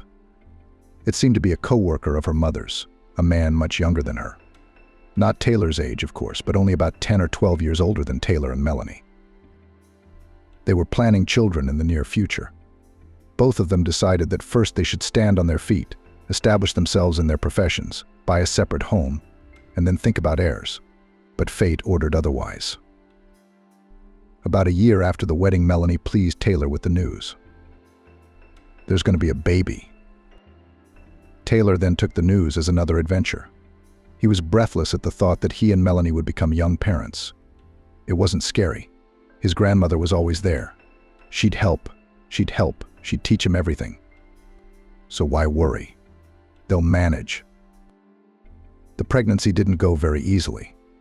Melanie didn't feel well, was often hospitalized, and the mom-to-be's temper deteriorated. She became cranky, demanding. She constantly reproached Taylor in something, said that it was boring with him, that he does not earn enough and does not know how to do anything. And Taylor? He suddenly began to realize that his feelings for Melanie were somehow cooling down. His heart no longer beat in the same rhythm when he saw her, and his wife's smile didn't bring the joy it used to. Taylor looked at Melanie with different eyes now. He didn't see a forward-thinking girl, but a person with a lot of bad habits, not the same old bold beauty. Grandmother seemed to notice the cooling of feelings between the young couple. She tried to fix something, talked a lot with Taylor, explaining that pregnancy often becomes a test for both husband and wife. The guy seemed to understand the grandmother and agreed with her, but could not help himself. And Melanie acted as if Taylor was suddenly disgusted with her. Boring, predictable. I can't take it anymore, Melanie said often. Taylor either didn't say anything or answered rudely and walked away. He thought having a baby would change everything. But then Naomi was born, a tiny, confused infant. Grandma could spend hours gazing at her great-granddaughter's crib. And Melanie and Taylor genuinely didn't understand what there was to admire. They named the girl Naomi. That was Melanie's decision. Taylor didn't mind. He didn't care. The child at first did not cause him any feelings. And later his daughter began to irritate him. She cried all the time, had to be soothed. The grandmother focused all her attention on the baby. Therefore, Taylor now had to pour his own tea and heat dinner, as well as dilute the formula for his daughter, since Melanie had no milk. This had to be done at all hours of the day and night. If Naomi started crying during the night, Taylor would get up and dilute the formula, while Grandma tried to soothe this crying creature. Melanie flatly refused to run to the baby on cue. And Taylor was very understanding. Melanie was drawn to her daughter. She probably wasn't ready for motherhood, and having a baby hadn't worked a miracle. Nor did their sense of responsibility to their newborn daughter Naomi. Nor had a caring and loving grandmother stopped it. Taylor was now deeply ashamed of his attitude toward his daughter. She had been unlucky with her parents, both of them. Probably if it wasn't for her grandmother, the child welfare authorities might have taken the girl away from her and Melanie in the first place. Grandmother, she and only she gave Naomi in the first months of her life what every infant needs so much: tender lullabies, tender, warm embraces, unconditional love of a mother. She came one day to meet her granddaughter. She brought, as always, a lot of gifts for Taylor, Melanie, and, of course, Naomi. Taylor watched with jealousy as her mother lovingly rocked the little girl in her arms, looking at her with a tender gaze. It was obvious that the newfound grandmother did not want to put the girl in the crib. And Naomi answered her grandmother in the same way, smiled affectionately, looking faithfully into her eyes. Taylor wondered why the mother, who had not cared about her son all her life, suddenly melted when she took her granddaughter in her arms. Maybe she had grown up, realized her mistakes. But it's too late for that. Taylor was sure he'd never forgive his mother. Mom, of course, went to the capital. Nothing could keep her here. Not even a small, undoubtedly favorite granddaughter. There was work and a young husband waiting at home. But now, after Naomi's birth, her mother often called Taylor, asking about her granddaughter and Melanie, asking him to send photos of the girl. She was in touch with Melanie now, too. Mother-in-law and daughter-in-law corresponded a lot. The mother sent Melanie money for gifts for her granddaughter. Taylor knew what she was spending it on. His wife would run to the local bar and get drunk with the men there. She was bored with a child and an unloving husband. Taylor didn't care at all. Let her go out. The guy didn't feel even a hint of jealousy. He didn't have any feelings for Melanie anymore. Grandma thought Melanie worked at the bar. The grandmother did not communicate with her granddaughter Naomi, cooked for the whole family, cleaned, led the usual way of life. And Taylor? He was planning on leaving this town. He didn't have much time left to study.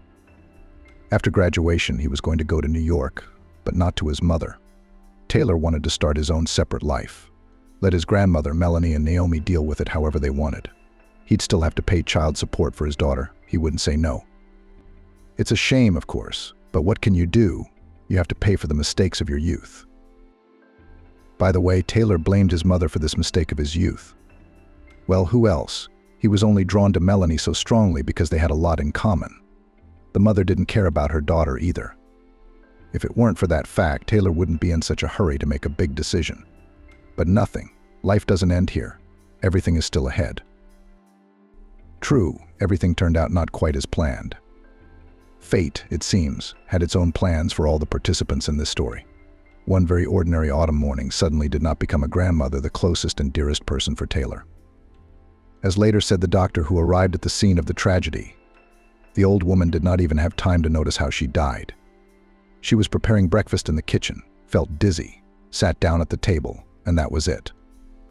That's how Melanie found her sitting, leaning back in her chair. Taylor was taking the loss hard. He had fond memories of his grandmother. Melanie looked frightened in general. She kept saying, "What are we going to do without her? What are we going to do now? What are we going to do about Naomi?" A figure skater, Taylor was ready to hit his spouse for all these questions. Melanie saw her grandmother as a helper, a servant, a protector. All she cared about was how they would cope without her grandmother in the household. Of course, her mother arrived with her Liam. He was a good man. He took care of all the funeral and wake issues, organized the farewell. And still Taylor felt dislike for the man. Naomi was the center of attention of her mother Sharon. She hugged the girl, carried her in her arms, and sang songs to her. Taylor could see that the mother was having a hard time, a very hard time. She was genuinely trying to connect with him. As his father's only son, Taylor wasn't going to connect with her. Now that his grandmother was dead, there was nothing keeping him here. The boy dreamed of leaving, starting a new life, leaving the past behind and never remembering it again. To become a completely different person, strong, successful, wealthy. Sharon stayed with her young parents and granddaughter and took an extended leave of absence from work after the funeral. Liam flew to New York. The couple called and texted each other constantly. They couldn't seem to live without each other. Taylor realized that her mother was afraid to entrust her granddaughter to a young, grief-stricken parent. She probably saw her son's indifference to Naomi and Melanie's behavior. Unlike the grandmother, the mother saw that the young mother likes to drink and go out. Yes, Melanie did not hide in front of her, openly talking with suitors on the phone, disappeared for 24 hours with new acquaintances. Taylor also tried not to appear at home, spent a lot of time at the university and with friends. One day his mother gathered all the adults living in the once cozy, but now orphaned apartment for a serious conversation. They sat around the table in the kitchen. Little Naomi was sleeping peacefully in her crib in the bedroom. "I've been living here with you and I've realized a lot of things," her mother began. Melanie tensed and Taylor took on an indifferent look. Was she really going to tell them how to live their lives now? Then Taylor would enjoy reminding her mother of her own behavior. "I have no right to judge you," the woman continued. I've made a lot of mistakes myself, but it's the child who suffers. She is fragile, defenseless, vulnerable. The girl needs someone significant, responsible, an adult by her side. She's almost a year old. She can't even stand on her feet yet. She needs to be practiced, taken to doctors. She needs help. Can you give her all that right now? Taylor shook his head no. Handle an infant? It seemed impossible to him then, because Taylor was planning to move to the capital and start a new life. We can't, Melanie replied. We can't take care of her right now. We're getting a divorce. Taylor looked at his wife in surprise. No, he was not against it. He was in favor of it. But it was just that they hadn't talked about divorce before. Really? The mother asked. Taylor nodded affirmatively. Well, that's not surprising. You two are living like complete strangers. I've noticed that, of course. Anyway, I have a proposition for you, even Melanie, probably more for you. Don't say no right away. Think it over. Liam and I are going to take Naomi with us. I'll take care of her. I'll take care of her, her development, her medical appointments, her nursing. All you need is a power of attorney for the baby. You each have your own separate lives, studying, working, looking for your soul mates. Each of you can see the girl whenever you want. My and Liam's house is open to you at any time. So when you're back on your feet, will you pick Naomi up when you're ready? Think about it. Consult. What's there to think about? Melanie's eyes lit up with joy. That's a great offer. I'm definitely in. I have just now and work options appear, and kind of a serious relationship is planned. That's good, smiled Mother. What do you think? She looked at Taylor. I think it's a good idea, the young father nodded. Taylor felt uncomfortable. It seemed to him that his mother was trying to compensate for her failure as a mother. She hadn't raised her son. Now she wanted to go down that road with her granddaughter. On the other hand, what does he care what the mother's motives are? She's taking Naomi and saving her and Melanie a lot of trouble. So you should be happy, not brooding. Especially soon Taylor will leave here and forget this whole story like a bad dream. It didn't go away, of course. Taylor, as he planned, moved to New York after his studies, got a job, rented an apartment. He studied a lot and worked hard, made his way in this life with elbows and teeth. With women, Taylor was now careful, did not allow serious relationships, and even more so the appearance of new children. Then it seemed to him that the worst thing that could happen to him, the birth of a new random baby. So a significant part of his salary went to alimony to a complete stranger and unloved daughter. And if another child comes along, then what is there to live on? About the fate of Melanie, Taylor knew only from the words of his mother. She communicated with her former daughter-in-law, kept in touch with her. Melanie stayed in Chicago, found a job there, remarried, this time to some half-marginalized guy. Well, it's not surprising, given the fate of Melanie's parents. The mother often sent her son pictures of Naomi. The girl was growing up fast. The older she got, the more it was noticeable that the little girl looked a lot like her paternal grandmother, the same big blue eyes, light wavy hair, correct pleasant features. Liam, the mother's young husband, replaced the role of father. In the photo, he was hugging the baby girl, holding her on his shoulders, playing with her, and, judging by the look on the so-called stepfather's face, he was enjoying it. Taylor didn't understand the man. To mess around with someone else's baby and still be happy about it. Naomi had developed some serious health problems. No wonder Melanie hadn't given up her bad habits during pregnancy. Mother and Liam dragged the girl to doctors and hospitals, took turns lying with her in the hospital, fighting for her. Naomi was almost threatened with cerebral palsy. Through the efforts of her mother and stepfather, the diagnosis was not confirmed. They pulled Naomi out, put her back on her feet. Her mother tried to tell her son about the details of her daughter's treatment, but he was frankly uninterested. Taylor couldn't understand himself at the time. What indifference to his own child, he had once blamed his mother for it, and then he had done much worse. Taylor only transferred money to his daughter, but did not want to see Naomi. Sometimes, however, her mother arranged meetings between them. She was clearly trying to arouse Taylor's paternal feelings. They met most often in cafes or children's centers. Mom would bring a pretty dressed-up girl. Naomi looked like a doll, like a little girl from a postcard. She smiled broadly at her father, trustingly took his hand.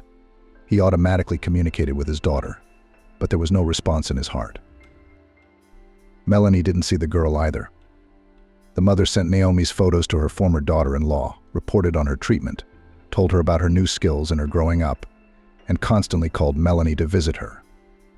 And not just Melanie, but her new husband. She did everything to ensure that the connection between the girl and her parents was not interrupted.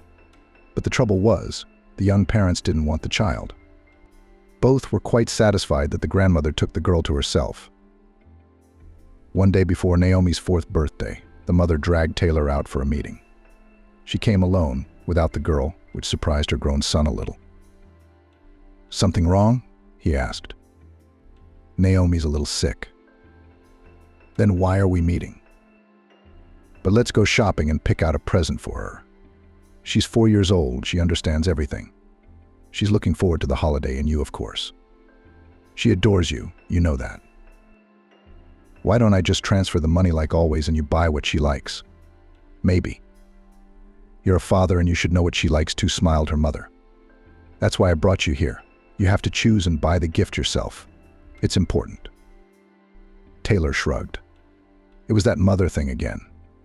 She was clearly feeling guilty in front of him for her cold childhood. It was very noticeable, and she tried to get closer somehow. She thought it could still be fixed. But still, Taylor went baby shopping with his mom. What was there to do? It was a tedious trek. Her mother smilingly wandered past the shelves of toys and explained to her bored son the difference between dolls and teddy bears. It turns out that Naomi likes certain toys, and to others is completely indifferent. "The little girl loves unicorns," the mother gushed, "and cartoons about them. We watch and read books about them too. And we have a whole carload of stuffed unicorns." Taylor nodded silently, wishing this shopping spree would end. They'd bought Naomi another unicorn for her father to give her on her birthday. "Is that it now?" Taylor asked hopefully. Almost his mother smiled. "Let's go to the jewelry store." Naomi was getting to the jewelry part. Taylor didn't particularly agree with his mother on that point, but he didn't object. In the jewelry department, he immediately noticed the set cute tiny gold earrings in the form of a unicorn and the same pendant on a thin chain. The man, usually indifferent to such things, involuntarily admired the jewelry. His mother caught his gaze. Her eyes lit up with delight. "It's just right. Naomi will love it," she said. "I'm buying this set," Taylor said, "and I'm calling a cab. I gotta run." Yes, of course. Naomi was indeed delighted with the jewelry her father had given her. The little girl in the pretty pink dress threw herself around his neck, as always. Taylor had always been surprised by this. He and Naomi saw each other once every 3 or 4 months at best. But she greeted him every time with such joy, as if the closest person to her didn't exist. Taylor helped her put on her earrings, her necklace and pendant, and gave her a few compliments that made Naomi smile. A surprisingly adorable baby.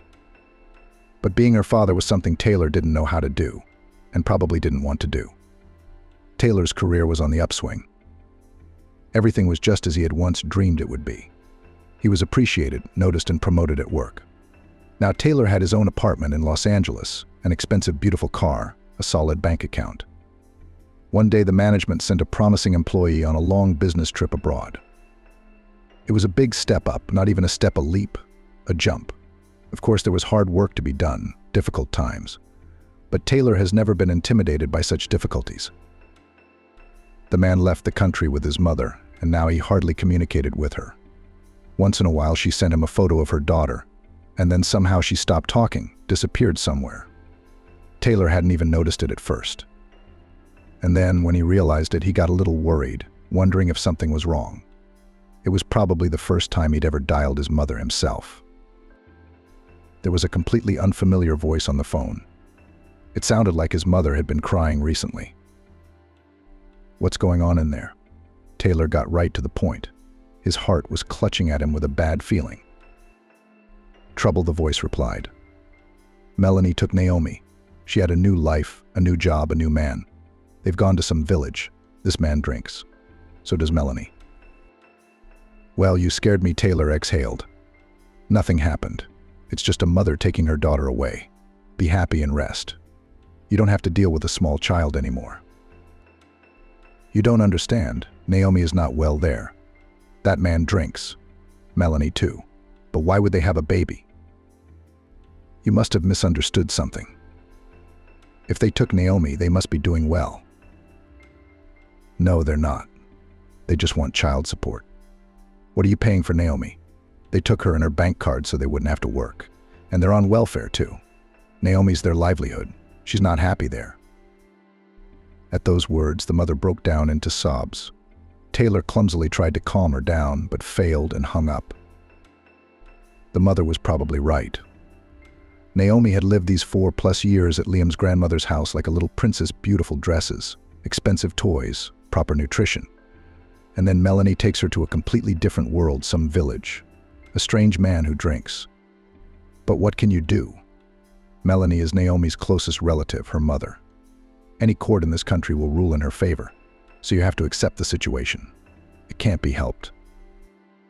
Taylor, becoming older, wiser, repented for such a decision. How could he? How could he be so indifferent to the fate of his own daughter? He knew that nothing good was waiting for Melanie. The trip lasted several years. Taylor had little contact with her mother, and in general, to be honest, almost did not remember neither about her, nor about her daughter. He didn't have time for that. All his thoughts were occupied with work. Her mother wrote sometimes, telling him that she was talking to Melanie, seeing pictures of Emma. They make the girl look neglected and unhappy. Melanie doesn't let her grandmother see her granddaughter, but she doesn't stop communicating, extorting money from the woman for her daughter until she was almost 5. They ask for a substantial sum for Emma's treatment, or for groceries for her. Taylor had no doubt Melanie is simply using his mother, playing on her feelings. But what could be done? They were all adults, so let them figure it out for themselves. Taylor does what he's supposed to do. He pays child support, and he doesn't care about the rest. The mother tried to terminate Melanie's parental rights. Details of this story Taylor knew partly from the mother herself, partly from acquaintances. She hadn't succeeded. Melanie only got angry, afraid that her only source of income would be taken away from her, and fled in an unknown direction. Contact with her and Emma was cut off.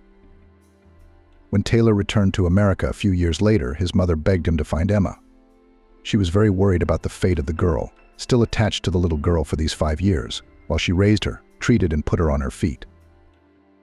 Liam and I tried to look for them, but we're officially nothing to them.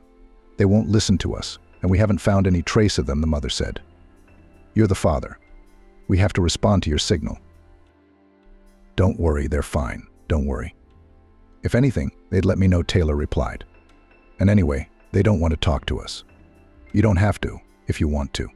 I'll be married soon, and I'll bring you other grandchildren. I'll have someone to babysit. Mother shook her head sadly. All her thoughts were on Emma, and Taylor was really going to get married. Only now he was sure of his choice. Riley was the woman of his dreams. Smart, beautiful, sensitive, understanding, kind. They met during Taylor's business trip abroad.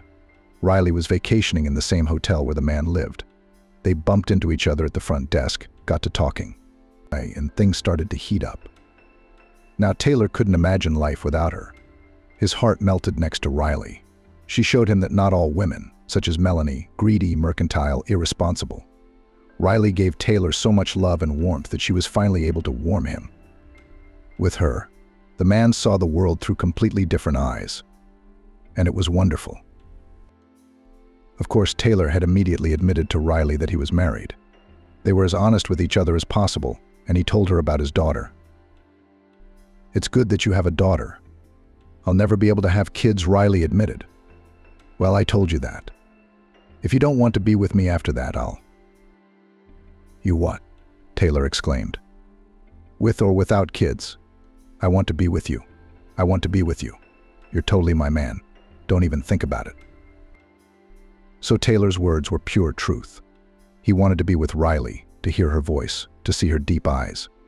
And anyway, back then, he still believed that if you had money, you could cure anything. Riley's infertility would be taken care of. And even if they didn't, he didn't care. Just as long as she was there for him, this wonderful, dear and beloved woman. Thank you, Riley lowered her eyelashes. Your daughter? She can come over any time. I'd be happy to have her. I hope we can be friends. See, here's the thing. Taylor had to tell his sweetheart the details of his not-so-pretty story.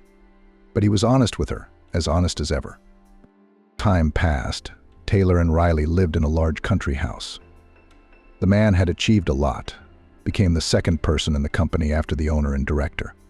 The family obviously did not need money. The mother was sincerely happy for her son and proud of him.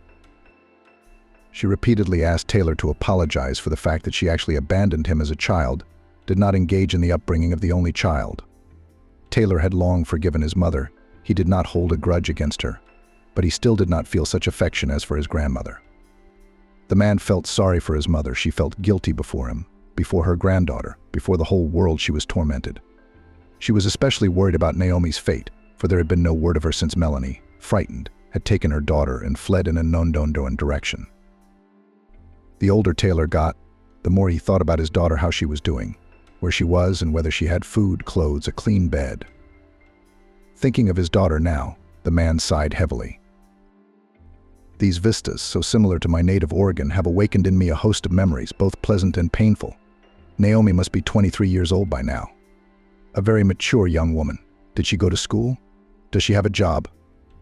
Why didn't Melanie ever try to contact me, even to ask me for money for her daughter?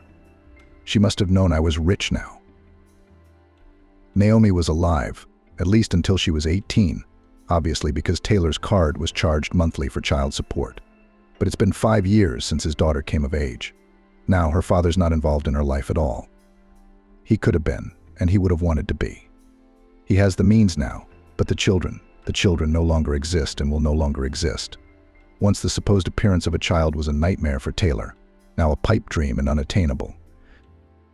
What a wonderful mother Riley would have been, he said sadly. But she wasn't. Taylor had everything now: money, career, respect. He wished he could share it with his daughter. But where would he find her now? And would she forgive a father like that? He, Taylor, when he was Naomi's age, hated his own mother. And she did less wrong to him than he did to his daughter. At least her mother was in her son's life sometimes, giving him gifts. And Taylor was never there for Naomi. Monthly alimony didn't count. Taylor was eager to see what Naomi had become. He was sure she probably needed help, and her father could provide it. The man thought about hiring a private investigator. Have him find Naomi. The only thing stopping him from taking that step was fear. For one thing, the man was afraid of hearing disappointing news. Something he didn't even want to think about. Taylor chased the bad thoughts away, but there was a heavy feeling in his heart. Though perhaps he was making his own head spin. Secondly, Taylor was afraid of Naomi's reaction. His father hadn't been around all his life. And suddenly there was a benefactor who got such a role in his old age. I bet his daughter despises him, maybe even hates him, looks down on him. I passed a small local church, white walls, gilded domes, a beautiful and obviously old building. The man stopped, admiring the structure, and then his gaze fell on a tiny figure on the steps leading to the doors of the temple. It was a girl about 5 years old, modeled, obviously from a dysfunctional family. Big blue eyes looked incredulously from under her headscarf to her eyebrows. In her hands, the little girl held a mug, at the bottom of which a few coins jingled. So much poverty around these days, Taylor thought. It's terrible that such small children have to beg. Where are the adults who are supposed to look after them? And where are the child welfare authorities? The little girl would clearly be better off in an orphanage than on the streets. The man's heart squeezed with acute pity for this crumb. He slowly, so as not to frighten, approached the little girl, threw a few $1,000 bills into her mug. Is that all for me? The little girl was amazed. You, Taylor smiled. The girl, despite her lack of grooming, was a real beauty, healthy, blue-eyed, sweet, with ruddy cheeks. Thank you, kind man, she said in an old man's way. What's your name? Taylor couldn't help himself. Audrey, what a beautiful name. Kira, aren't you hungry by any chance? Instead of answering, the girl lowered her eyes, and Taylor realized that yes, of course, the girl was very hungry. Immediately, he went to the nearest bus stop. There he spotted a bakery stand. Taylor bought a whole bag and, returning to the church, handed it to the little girl. The little girl greedily devoured the treat. Taylor smiled and wanted to go on his way, but suddenly his attention was caught by a pendant that glittered on Kira's neck. The pendant hung on an ordinary dirty rope, but the jewelry itself was exquisite and obviously expensive. A golden unicorn covered in pink enamel. Taylor's heart clenched and his eyes swam. It was the exact same pendant Sharon had once given her daughter Melanie for her 4th birthday. His mother had forced him to go to the jewelry store then, and there the man's gaze had fallen on this magnificence. Taylor remembered exactly what that pendant had looked like, and it was the same one that was now around Kira's neck. Or exactly the same one, which was also possible. And yet, is there such a thing as coincidence? Where did you get that thing? The man asked cautiously. And this pendant was given to me by my mother, simply answered the girl. Where? Where is your mom now? Kira looked at Taylor and shrugged. I don't know, Grandma doesn't say. I ask all the time, though. My mom's been gone a long time. I don't remember her much anymore. So you live with your grandmother? Yes, with my grandmother. Uncle Leo, too. He's bad, he drinks a lot. Uncle Ashton was better. He used to cut out paper dolls for me. You know how beautiful they were, but I lost them already. It's a shame. Uncle Ashton doesn't come anymore. His grandmother kicked him out. Taylor looked into the girl's face and saw her as his mother and daughter. This little girl, she couldn't be Naomi, of course, but she resembled her like 2 drops of water. The daughter had been just as cute and adorable as she was when she was a baby. All right, goodbye. Taylor smiled at the child. I'll see you around. I hope to see you if you pass through here. I work here every day. The word work, which sounded so familiarly businesslike from the child's lips, cut Taylor's hearing. He didn't stray far from the girl. Taylor knew he wouldn't be able to live peacefully unless he knew the fate of this little girl on the pendant. Now the man was sure it was exactly the jewelry that he had once presented to his daughter. And Audrey's resemblance to Naomi was no accident. Really, it couldn't be accidental. Taylor took a comfortable vantage point, settled on a bench behind the small chapel. From here he could see the porch and the little girl sitting alone on the steps. People, many people, were passing by the girl. Some ignored the little beggar, others threw a handful of coins into her mug. Some even rubbed Audrey's head or exchanged a few words with her. It was clear that the girl was known here, used to her. Poor child. What does she have to endure? At this age, kids go to daycare, play with their friends, have fun. And this baby stands here all day in the heat and collects pennies, by the way. Served Audrey not bad. You bet, such an angel. Someone profited a lot from the charming appearance of the little girl. Several hours passed. The sun slowly began to roll toward the horizon. When Kevin approached, he was a scowling, short, unkempt man. Not homeless, of course, but clearly a dysfunctional man. Grim types of marginal appearance was the phrase that came to Taylor's mind at the sight of the man. Audrey rushed toward the man, smiled broadly, and gave him a quick assurance. The man listened half-heartedly at first, then suddenly became animated. Audrey pulled a wad of bills out of her pocket, the very money Taylor had given her. The man counted them, shook his head in surprise, and put the money back in his pocket. Then he took Audrey's hand. She trustingly held out her little hand to him, and he led her toward the gate, out of the churchyard. Taylor rushed after them. Wait, he called out to the man. The man stopped and looked at Taylor questioningly. The man holding the little girl's hand tensed up. Don't be afraid of me, Taylor asked. I have something to do with you. The man took a couple steps away, but didn't leave. He looked questioningly at the man who had spoken. I'm not the police, Taylor said at once. He realized that this man might be afraid of men in uniform, and with good reason most likely. But he couldn't let the man be afraid of him now and run away. I'd like to offer you money for information. Are you the one who gave the little one $5 today? The man asked. Yes. Why do you want it? I'm not sure. But Taylor decided to be frank. You see, my daughter's missing. How long ago? It's a long story. The baby, she looks just like her. Eyes, hair, lips, every feature. And then there's the pendant. She's wearing a pendant around her neck that I gave my daughter once. I just need to ask you something. You can tell me about the girl's life, and you'll get paid for it. Even if it's a mistake and Audrey has nothing to do with my missing daughter. You're a strange one, aren't you? The man shrugged. Audrey had been holding onto his arm the whole time. She looked at Taylor and her escort with curious eyes, as if trying to understand something. But ask if you must. Just the money up front, in installments, the man warned. Taylor handed him a $1,000 bill and asked the first question. Say, what's this girl's mom's name? I don't know. She lives with her grandmother. What's the grandmother's name? Melanie? Melanie. That was my ex-wife's name. Another coincidence, Taylor thought. He handed the man another bill, which he immediately slipped into the back pocket of his jeans. Well, what's the address? Can you tell me their address? I'd like to see her grandmother, talk to her. I'm pretty sure Audrey is my missing daughter's child. There's no such thing as coincidence, no such thing as chance. What's an address to say? The frowning man shrugged his shoulders. I'm taking the little one home right now. I can show you. But I don't think I'll be able to talk to Melanie. It's late at night. She's probably out of her mind. It's her son Kevin's birthday today, too. He's been running around with a bottle since this morning. I'm sure Melanie had company over at Melanie's. Maybe she still is. The man grinned unpleasantly, as if he'd said something witty. Taylor nodded. The three of them walked a couple blocks and ended up in a cramped old courtyard. There was trash everywhere, swings falling apart, weeds poking up through the asphalt. The houses here were old, wooden, two-story houses. There was a smell of rot in the air.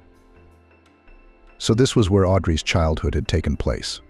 The man stepped confidently into one of the entrances, slamming the door loudly. Taylor hurried after him. Audrey finally wrenched her arm from her escort's grasp and rushed up the stairs. On the second floor landing, she pushed the door open. It opened at once. The little girl slipped inside. The man followed her. Without waiting for an invitation, Taylor came in. The apartment was dirty, dusty, dark, old furniture shabby, wallpaper, plaster falling off. From all corners there was a stench of mustiness and the smell of booze and smoke. Granny, we're here. Audrey's sonorous voice filled the apartment. Not your grandmother, came the man's mocking voice. He was already in the far room. Taylor went to that sound. In the center of the hall, the body of a thin, swollen woman with a yellowed face lay directly on the floor. She was singing loudly, spreading the smell of booze. There were empty bottles and ashtrays under the table, and cigarette butts on the windowsill. The man unceremoniously shook the woman by the shoulders. She mumbled something unintelligible. Audrey ran into the room. Seeing her grandmother in such a state, she was neither surprised nor upset. Most likely the little girl contemplated such scenes every day. And it was horrible. "Wake up," I said, shouted in her ear the man. "You have guests." Finally, the woman opened her eyes and looked around the room. When she saw Audrey, the woman smiled stupidly. Suddenly, Taylor came into her field of vision. She was staring at his face, clearly trying to remember something. Taylor recognized her. It was Melanie. There was no doubt about it. Slumped, aged, but Melanie. So Audrey's her granddaughter, which means she's his own granddaughter. "The ex-husband is here," Melanie said, smiling unpleasantly. "It's been so long since you've been gone, and now here you are." "But you're on your own. I don't have time for this." The man hurriedly excused himself. He looked questioningly at Taylor. He kept his eyes on Melanie and took a wad of bills out of his wallet and handed it to the man. Taylor couldn't believe this was really happening. He'd thought about finding his daughter so many times, and he'd been afraid to start looking. And then all of a sudden it just happened all by itself. Strange. Unbelievable. Amazing. "Hello," Taylor finally got it out of him. "Well, hello, why are you here? How did you find us?" "You're not going to believe this. I bumped into Audrey by accident. I recognized the necklace. I looked closely, and she looked just like Naomi. I was going to look for her. I was going to hire detectives for my daughter. Why did you disappear? Why didn't you come looking for me?" "Because of your crazy mom." Melanie looked at Taylor angrily. "She wanted to take Naomi away from me. She was going to take away my rights to the baby. So we ran away for good. I'd be better off with Naomi. And me. You didn't think of me. A furious Melanie screamed. What would I do without my only child? And what would I do without child support? I couldn't get a job anywhere. Taylor thought that it seemed that child support was the only reason Melanie was holding on to Naomi so tightly.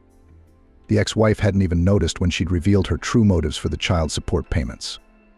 Melanie was living on her own and supporting her roommate. "Where's Naomi?" Taylor asked. He realized that her daughter was obviously not well. Otherwise, Audrey wouldn't be living with her alcoholic grandmother and begging at the church.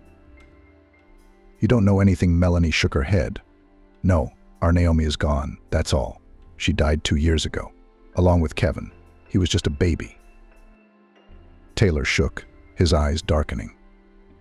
The terrible truth pressed down on him like a heavy slab. Deep down, the man felt that his daughter was in trouble, sensed it with some sixth sense, but tried to keep the dark thoughts away from him. And now it turned out to be true. Naomi's gone. Nothing could be fixed or changed now. Taylor imagined how his daughter, all 20, which she probably dreamed of, how he would become for her a wonderful, caring father. And then all of a sudden this. "You what? Do not get so upset," Melanie said in a conciliatory tone. Taylor must have looked too miserable and lost. His ex-wife had taken pity on him. Taylor obediently sat down on the edge of the couch. Audrey immediately settled down next to him, sweet, bright, full of life and energy. Naomi's daughter, Taylor didn't doubt that now. Melanie seemed almost sobered up. She had told her ex-husband her story coherently enough. Taylor had been on a long business trip abroad when his mother, seeing that Naomi was in danger, had tried to take her granddaughter through the child welfare authorities. She was unsuccessful. The little girl was left with her mother. However, now Melanie's rented apartment was regularly visited by inspectors, and it was tense and frightening. Melanie did not lead an exemplary life. She and her then cohabitant loved noisy, fun company, but did not like to work. Naomi was a great source of funding for the sweet couple.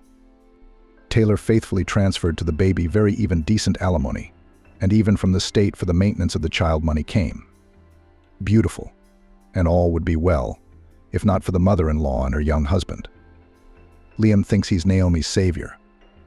They tried to take the baby away, take her for themselves, and sooner or later they would have succeeded.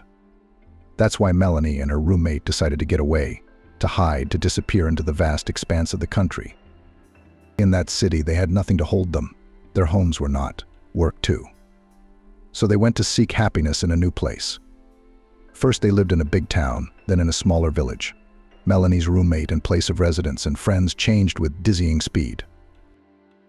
Naomi was growing by leaps and bounds, becoming a beautiful young girl, and now she too had suitors. What else could grow up a girl, seeing such an example of her mother, and from an early age surrounded by her dysfunctional friends? Naomi early addicted to alcohol. And it is almost no wonder that she got pregnant by herself, without knowing from whom. She spent the whole 9 months drunk, and even went to the hospital drunk. She wanted to get rid of the baby when she realized she was pregnant. Melanie shared details. Audrey sat next to her and listened attentively.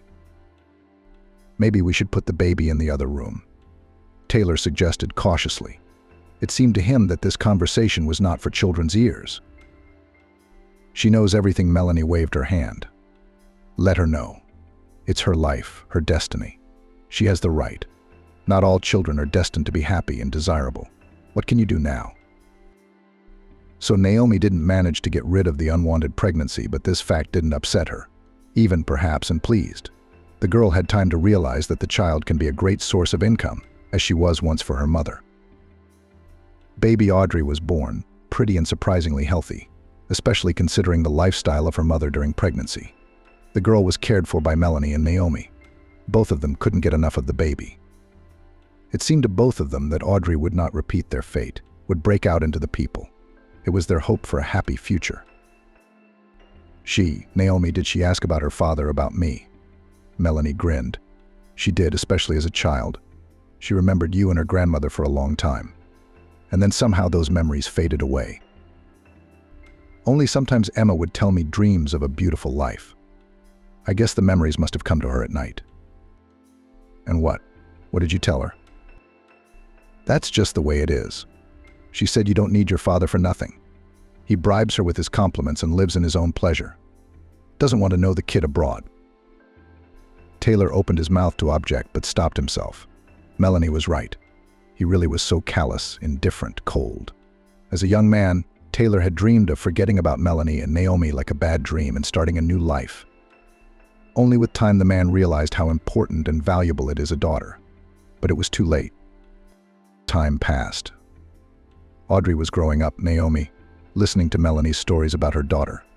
Taylor clenched his fists helplessly. His girl, his princess, needed support. It was important for her to feel loved. If he, the father, had been there for Naomi, this disaster wouldn't have happened. When Kevin wasn't even 3, Naomi's then boyfriend went crazy. Melanie continued. I was asleep. I didn't hear anything. I'd had a few drinks. Then people told me. Our guest said something wrong. She told him, Naomi, our roommate, and he came at her with his fists. The guys tried to pull him away. No way. He's a big, strong guy. They called an ambulance and the police.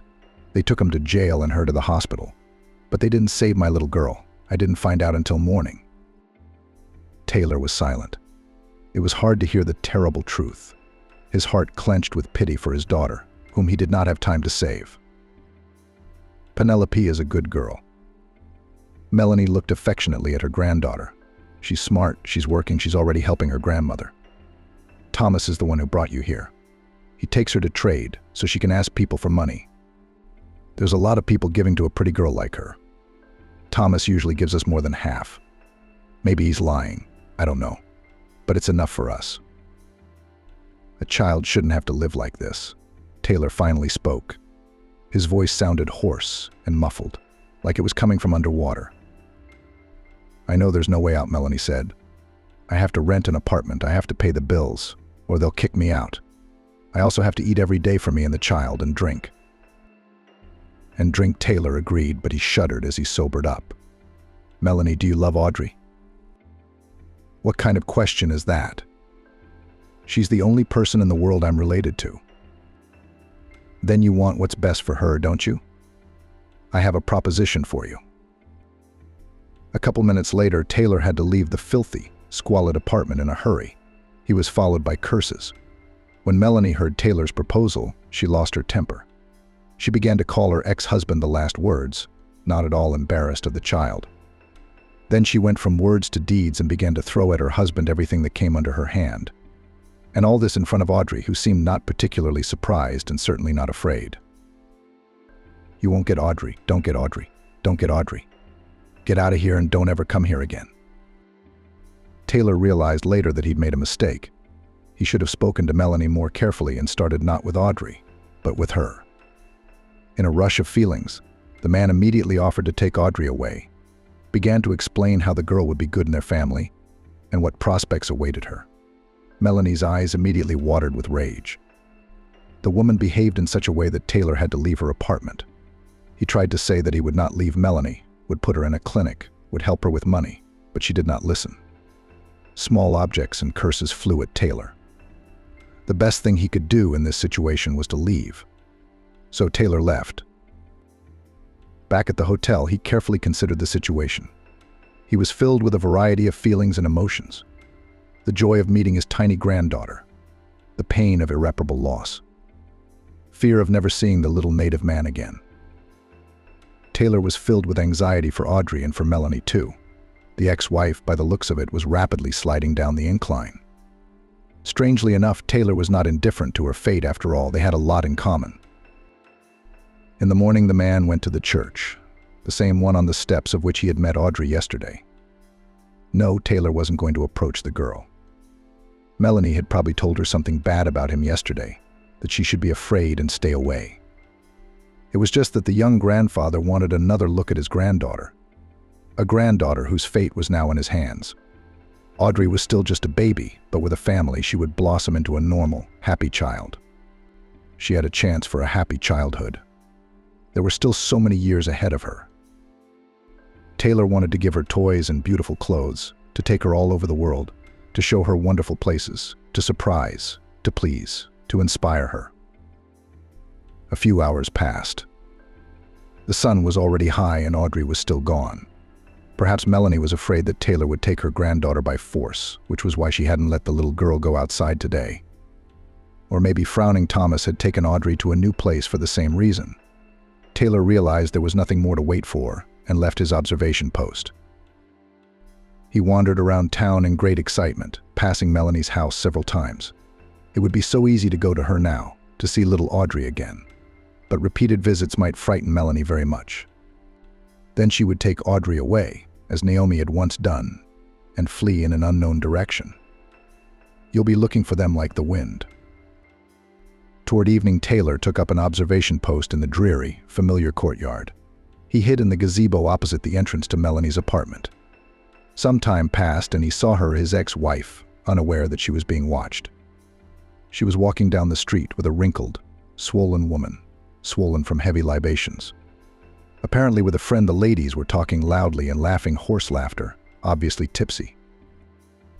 At the sight of the couple, Taylor experienced contradictory feelings. On the one hand, Melanie was here and didn't seem to be going anywhere. Who knows? Maybe she had already forgotten about her ex-husband's visit and his proposal. On the other hand, Taylor was getting very uneasy at the thought of little Audrey seeing people like that around her all the time. She is like a sponge, absorbs everything, those curious eyes greedily looking at the world, looking for an example to follow. The girl must be rescued immediately. Not only is she in physical danger, but also her psychological state is at risk.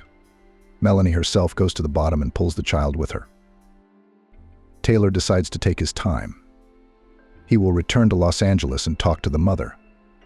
The mother severely experienced the breakup with Naomi, cried, could not find a place. She and Liam then even wanted to take the baby from the orphanage. It didn't work out for some formal reasons. Either there weren't enough square meters at that moment, or the age of the future foster mother confused the commission. Taylor didn't remember. He had little interest in what was going on in his mom's life. He was still deeply resentful of her. Because of her childhood, she smoked, showed inattention, and became a much worse father to Naomi. The only thing he could do for his daughter now was to save Audrey. The mother greeted her son, as usual, with a happy smile on her face. Taylor was always pleased to see how happy she was to see him appear. The man got right down to business. He told the mother about the little girl he met by chance outside the church and the unicorn-shaped colony he noticed around her neck. He explained that the girl was living with Melanie, who was a drunk. Described in great detail Audrey, her life and work. Audrey asks for alms, the little girl many people give. She is a real angel. It is difficult to pass by. The girl every day sees walks, hears quarrels.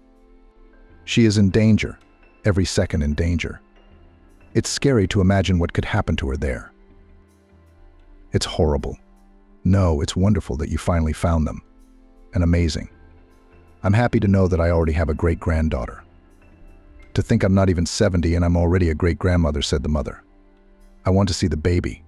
We will definitely save her and Naomi. What about Naomi? Why haven't you told me anything about her? Taylor lowered his head. How could he explain to his mother that the granddaughter she thought about every day was no longer alive? She seemed to have figured it out for herself.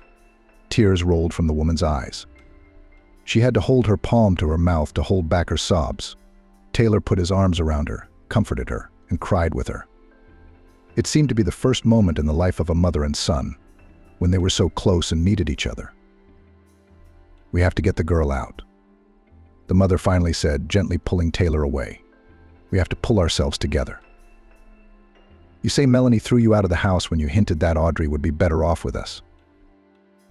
I barely got away, Taylor smiled. He found the scene comical now for some reason, though of course it wasn't funny in this situation. Take me there, and I'll talk to her. Since she can't see you, I'll find the right words now. Are you sure? Taylor looked at his mother questioningly. Melanie had always been strange, and now she was a mess. It's just dangerous. Even I can't let you go there. One thing, if it makes you feel better, wait on the landing, the woman smiled. They were waiting for me at the door. But I'm sure everything will be fine. The very next day, Taylor and his mother went to Melanie's house. The man worried if Melanie still ran away with Audrey.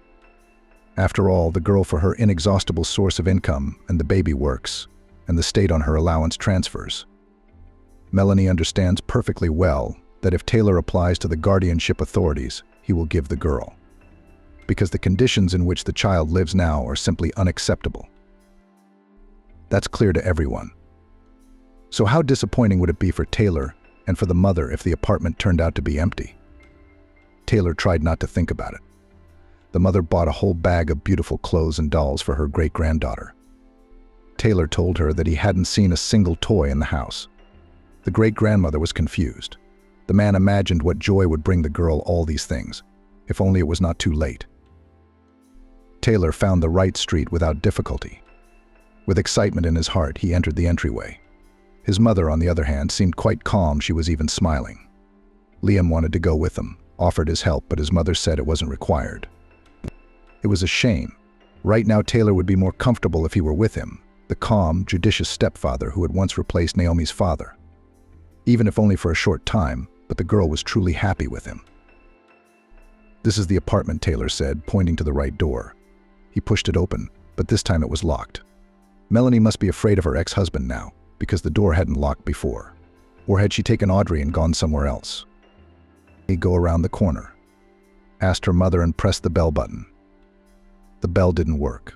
It must have been broken a long time ago. Then the woman knocked loudly. Taylor obediently stepped around the corner. He couldn't let Melanie see him. Footsteps sounded in the back of the apartment.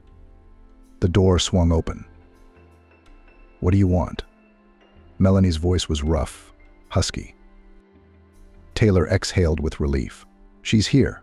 She didn't run away." "I'm from the fund about the raise," came the reply. Taylor realized his mother had come up with the perfect excuse to break into the apartment. Of course, Melanie was interested in the money. And there, inside, his mother would somehow find a way to get through to her ex-sister-in-law. When the door closed, Taylor suddenly felt anxious for his mother. After all, she was all alone in there. Maybe Melanie had company again. He, Taylor, had seen those guests and knew that such people were capable of anything. Taylor moved closer to the door and stood waiting. He thought he would soon hear the swearing, Melanie's outraged screams, the noise, and then, of course, he would rush to his mother's aid. But contrary to expectation, it was surprisingly quiet. Time passed. Half an hour flew by, then an hour. Silence, stillness, and complete uncertainty. Finally, the apartment door creaked open. "Come in? What's going on in there?" Melanie's voice was hoarse. She spoke in a surprisingly friendly tone. Taylor entered the apartment, uncomprehending. It was just as dirty, just as uncomfortable as the last time he'd been here. There was a strong odor of booze in the rooms. "Where's Audrey?" Taylor asked, looking around. "Working." "Out," Melanie answered. "She's out in the yard with the neighborhood kids. She doesn't go to work anymore." "Why not?" But I realized something after we met Melanie's side. Taylor nodded silently. "And the precinct officer warned me several times that Kevin could be taken away from me if this keeps up," she added, sighing sorrowfully. "She's my only family. I don't have anyone else." There's Taylor's mother. Melanie gently stroked her shoulder. "We're not going to leave you now. We'll help you. We'll cure you. You'll live with us. And with the girl, of course. We talked to your mother," Melanie continued. "And she told me the right things, and even apologized for what she wanted to take away from me. And she went to custody. She was right about that, too. If I hadn't been so selfish and given her my daughter, she'd still be alive." Melanie stopped talking and pressed her lips together. Apparently, she was barely holding back tears. Taylor's heart at that moment clenched with acute pity for his daughter, whom he had not had time to save, and for his former wife. Melanie clearly blamed herself for what had happened to Naomi, and to be honest, rightly so. Taylor couldn't let go of the responsibility. He too felt very guilty in front of his daughter. There's no going back, the older woman sighed. "I probably did the wrong thing back then too.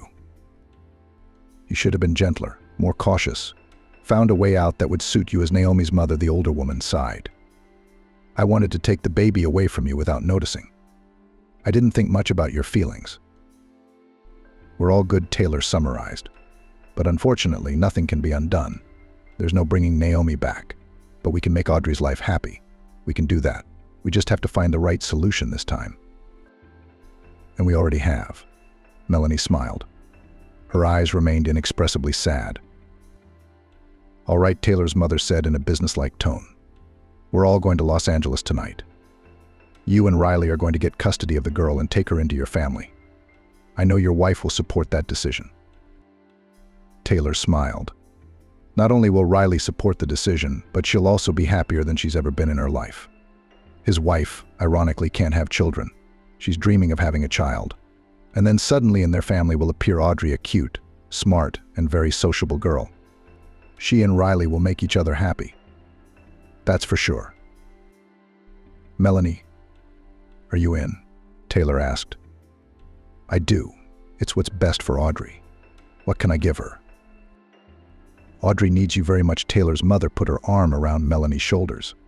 You've raised her since she was a baby. She loves you. So you're going to have to do the same for your granddaughter. I'm ready. Melanie nodded. That's great. Taylor was filled in on the remaining details of the plan. It turned out that his mother was going to take Melanie in at first. She'd already called Liam. He didn't mind, even volunteered to prepare a room for the guest.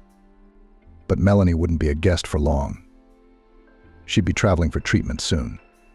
Liam knew the head doctor of a good clinic, so a place at the center was a done deal for Melanie.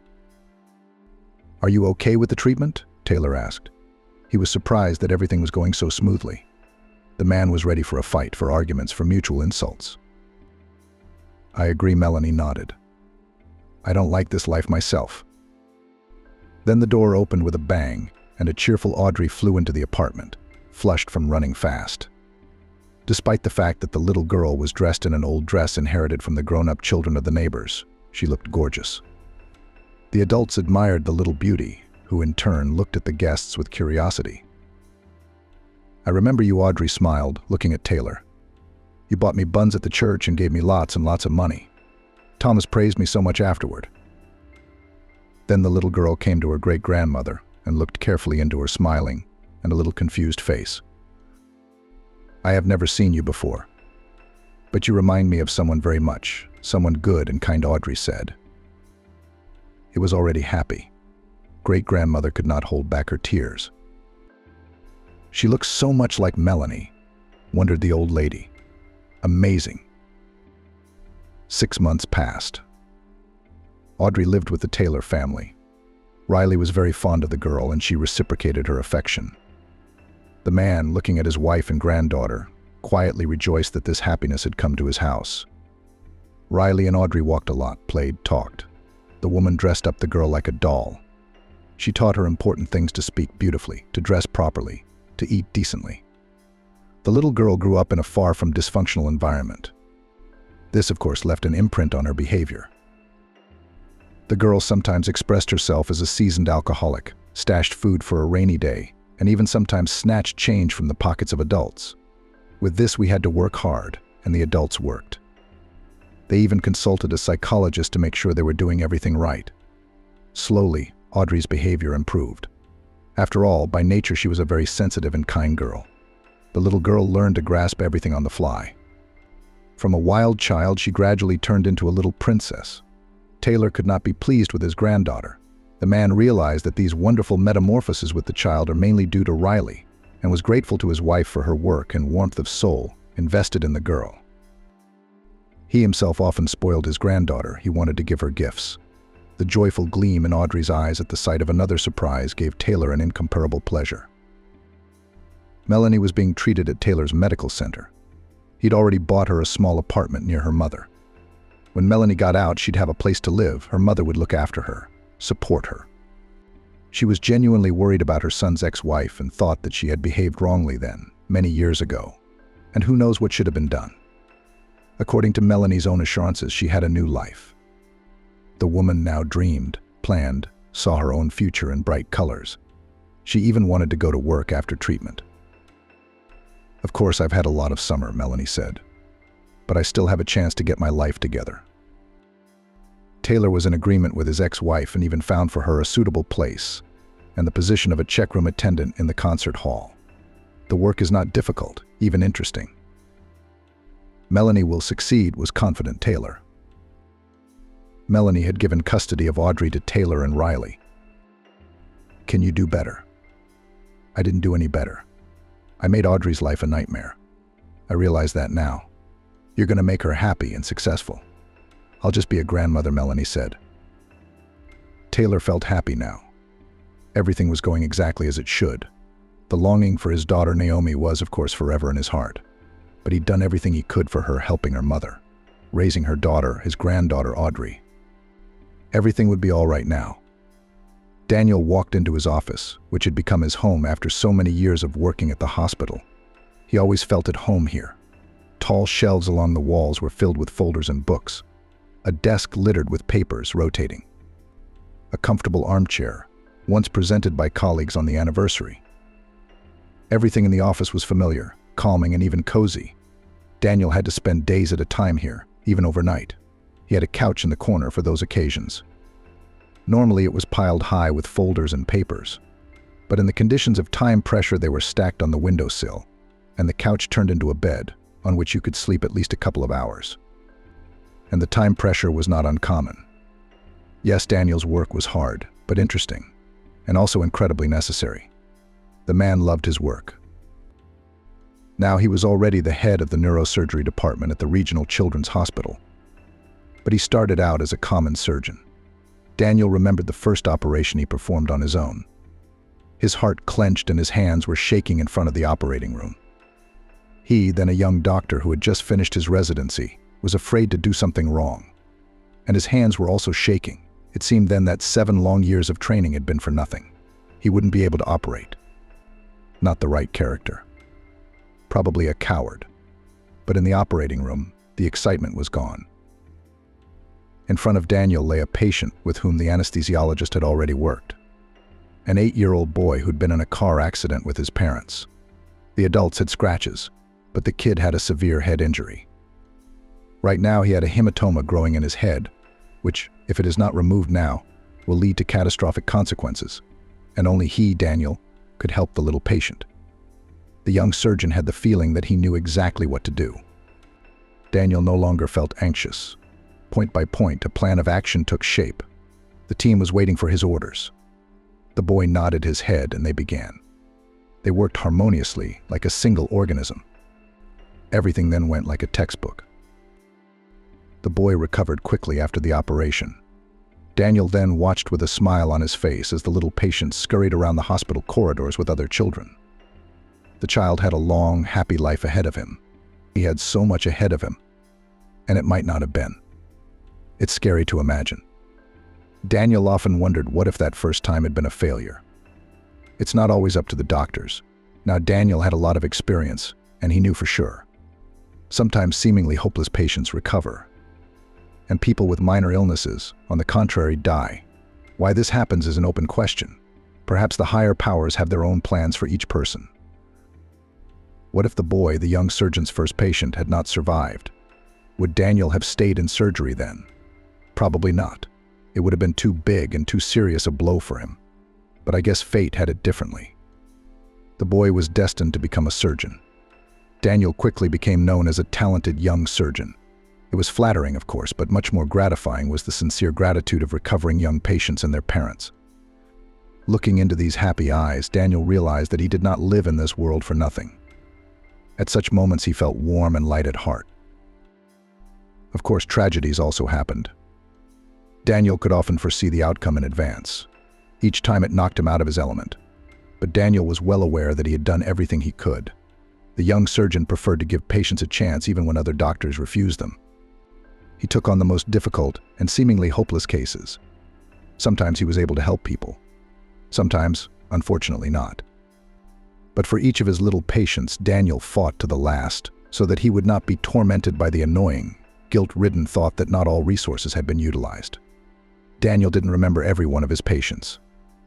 But some of the guys stayed in his memory for some reason. They weren't always some particularly difficult or interesting cases. No, everything was determined more by some personal feelings between doctor and patient during treatment. For example, Daniel always remembered Rebecca. The girl was brought to the hospital from the neighborhood. She was only about 7 years old at the time. Daniel vividly remembered the moment when he first saw her. It was during morning rounds the day after her hospitalization. The patient was in serious condition. The man realized it immediately, even before he saw her ID. Skinny, pale, with bruises under her huge gray eyes. Her arms were as thin as 2 twigs lying on the blanket. Daniel noted the pearlescent polish on the tiny fingernails and smiled to himself. It means that the patient is determined to live and fight, if she cares about her appearance, even in this situation. The girl looked at the doctor with a curious look. She was in an extremely serious condition, and still in her eyes burned a lively and very bright light. "Hello, Rebecca," Daniel said with a smile as he looked at the patient's chart. "What a name. It's a wonderful name, Hope. And it suits this girl just fine. Children are rarely called that nowadays. It's a shame. Good morning." The little girl said hello politely. Her voice is weak, her tongue is a little slurred. The tumor had already affected the speech center. Daniel knew the girl's story briefly. She lived with her parents and younger siblings in a small town. Simple family, not wealthy. 6 months ago, she started complaining of dizziness. Then her mother and father didn't pay much attention to it. They put it all down to the increased workload because Rebecca went to school in September. They thought it was a peculiarity of adaptation. But after a couple of weeks, the girl's condition began to deteriorate. She developed strabismus, her legs began to cramp. Rebecca, who used to be a good student, slipped to poor grades. The parents took the child to the city hospital to see a doctor. Daniel was well aware of the level of medicine in provincial towns: no equipment, no drugs, no decent laboratories. There, Rebecca only lost precious time. The girl was given one diagnosis after another: anemia and genetic disease. In the end, it turned out to be a tumor in the brain and rapidly progressing. The tumor was noticed when it grew to a huge size. By that time, Rebecca could not walk and rarely smiled, although she had been a cheerful child before. But the girl's thirst for life and curiosity had not been lost. Unlike the doctors in the town, the little girl did not even doubt that she would be fine. She and Daniel at the first meeting confidently said that as soon as she recovered, her parents would take her to the sea. She had never seen the sea. That's why she asked Daniel to cure her as soon as possible, so that she could finally go on a trip. Daniel realized, of course, that Rebecca's case was very complicated. The tumor is large, and it's putting pressure on all parts of the brain. Rebecca must be experiencing severe headaches, and if she's not operated on immediately, she'll never see the sea. We can't let that happen. A child longs to walk on the beach, enjoy the warm waves, breathe in the salty, fresh air. Before taking the patient to the operating table, Daniel had to examine her completely. He preferred to know in advance who he was dealing with. It took several days to prepare for the surgery. During this time, Daniel and Rebecca talked every day and became real friends. The man rushed to Rebecca's room every morning, specially arranging his schedule to have a chat with the cheerful patient. The girl was alone in the ward. She was very sociable. Despite her condition, she lacked companions. Daniel tried to keep her company. "I had a dream today," Rebecca shared with her favorite doctor. "I was swimming with dolphins. You know, his back is smooth, smooth, smooth, smooth. I'm holding on to his fin, and he's smiling. In my dream, it took my breath away, thinking that soon I'll see the sea. I'll see dolphins there, won't I?" Yes, Daniel nodded. He thought to himself that he would do everything possible to make Rebecca's dream come true. The whole staff loved the girl. How could they not? She was so sincere, open, and very courageously bore the misfortune that fell on her. She obediently took bitter pills and endured pain. Long, not always pleasant diagnostic procedures without a single squeak withstood. Even older children were frightened and cried. But this one behaved like a real hero. She was interested in everything. How do you tell by blood what's wrong with a person? How do you know what's wrong with a person? Why do you have that thing around your neck? $100,000, I think. How do you do surgery on the head? The skull is hard there. Rebecca literally pelted Daniel with questions. Daniel tried to answer each one. He had to choose his words carefully, building a narrative so that the 7-year-old understood. Rebecca greedily caught every word. Her gray eyes burned with genuine curiosity. Daniel's heart sank at the sight of this little thing. Not walking, not even sitting up. A weak voice, a skinny body. What keeps her soul alive? And how much energy, how much curiosity. Incredible girl. One of Rebecca's questions took Daniel by surprise. Why did you decide to become a doctor? How did you come up with that? The man smiled confusedly. Rebecca, without realizing it, brought him back to the past. The hardest, scariest period of his life. Daniel was 14 at the time, and his brother Hugo was 7. The youngest had just started first grade. Just like Rebecca, Daniel adored his little brother. But it wasn't love at first sight. At first, he was jealous of his parents for the baby, which they had brought from the hospital for some reason. The boy then sincerely did not understand his mother and father already have one son. Why do they need someone else? After all, he was a wonderful child, studied perfectly, cleaned his room, obeyed his parents. So why do they need this small creature, gathering all the attention and strength? It pained Daniel to see his mother smile at Hugo's every gesture. Oh, he smiled. Look, honey, Hugo rolled over on his tummy. Hugo is already holding a rattle in his hand. How great is that? Daniel only wrinkled his nose at these enthusiastic exclamations. What's the big deal? So what if he holds a toy? Daniel thought. I won first place in the school relay race, the fastest runner. My parents didn't praise me like that. Daniel shunned his brother. He hated even seeing his tiny face, where his mother could stare at him with a smile for hours. The baby's cries irritated the boy to the core. Daniel, who always liked to spend time in his cozy room with books, even began to walk more. It was better to run around the yard with the boys than to listen to the cries of his newborn brother. It seemed to Daniel then that Hugo had taken away his former happy life, his parents' attention, everything. And then Hugo grew up, and somehow everything changed. Maybe it was the look in his little brother's eyes.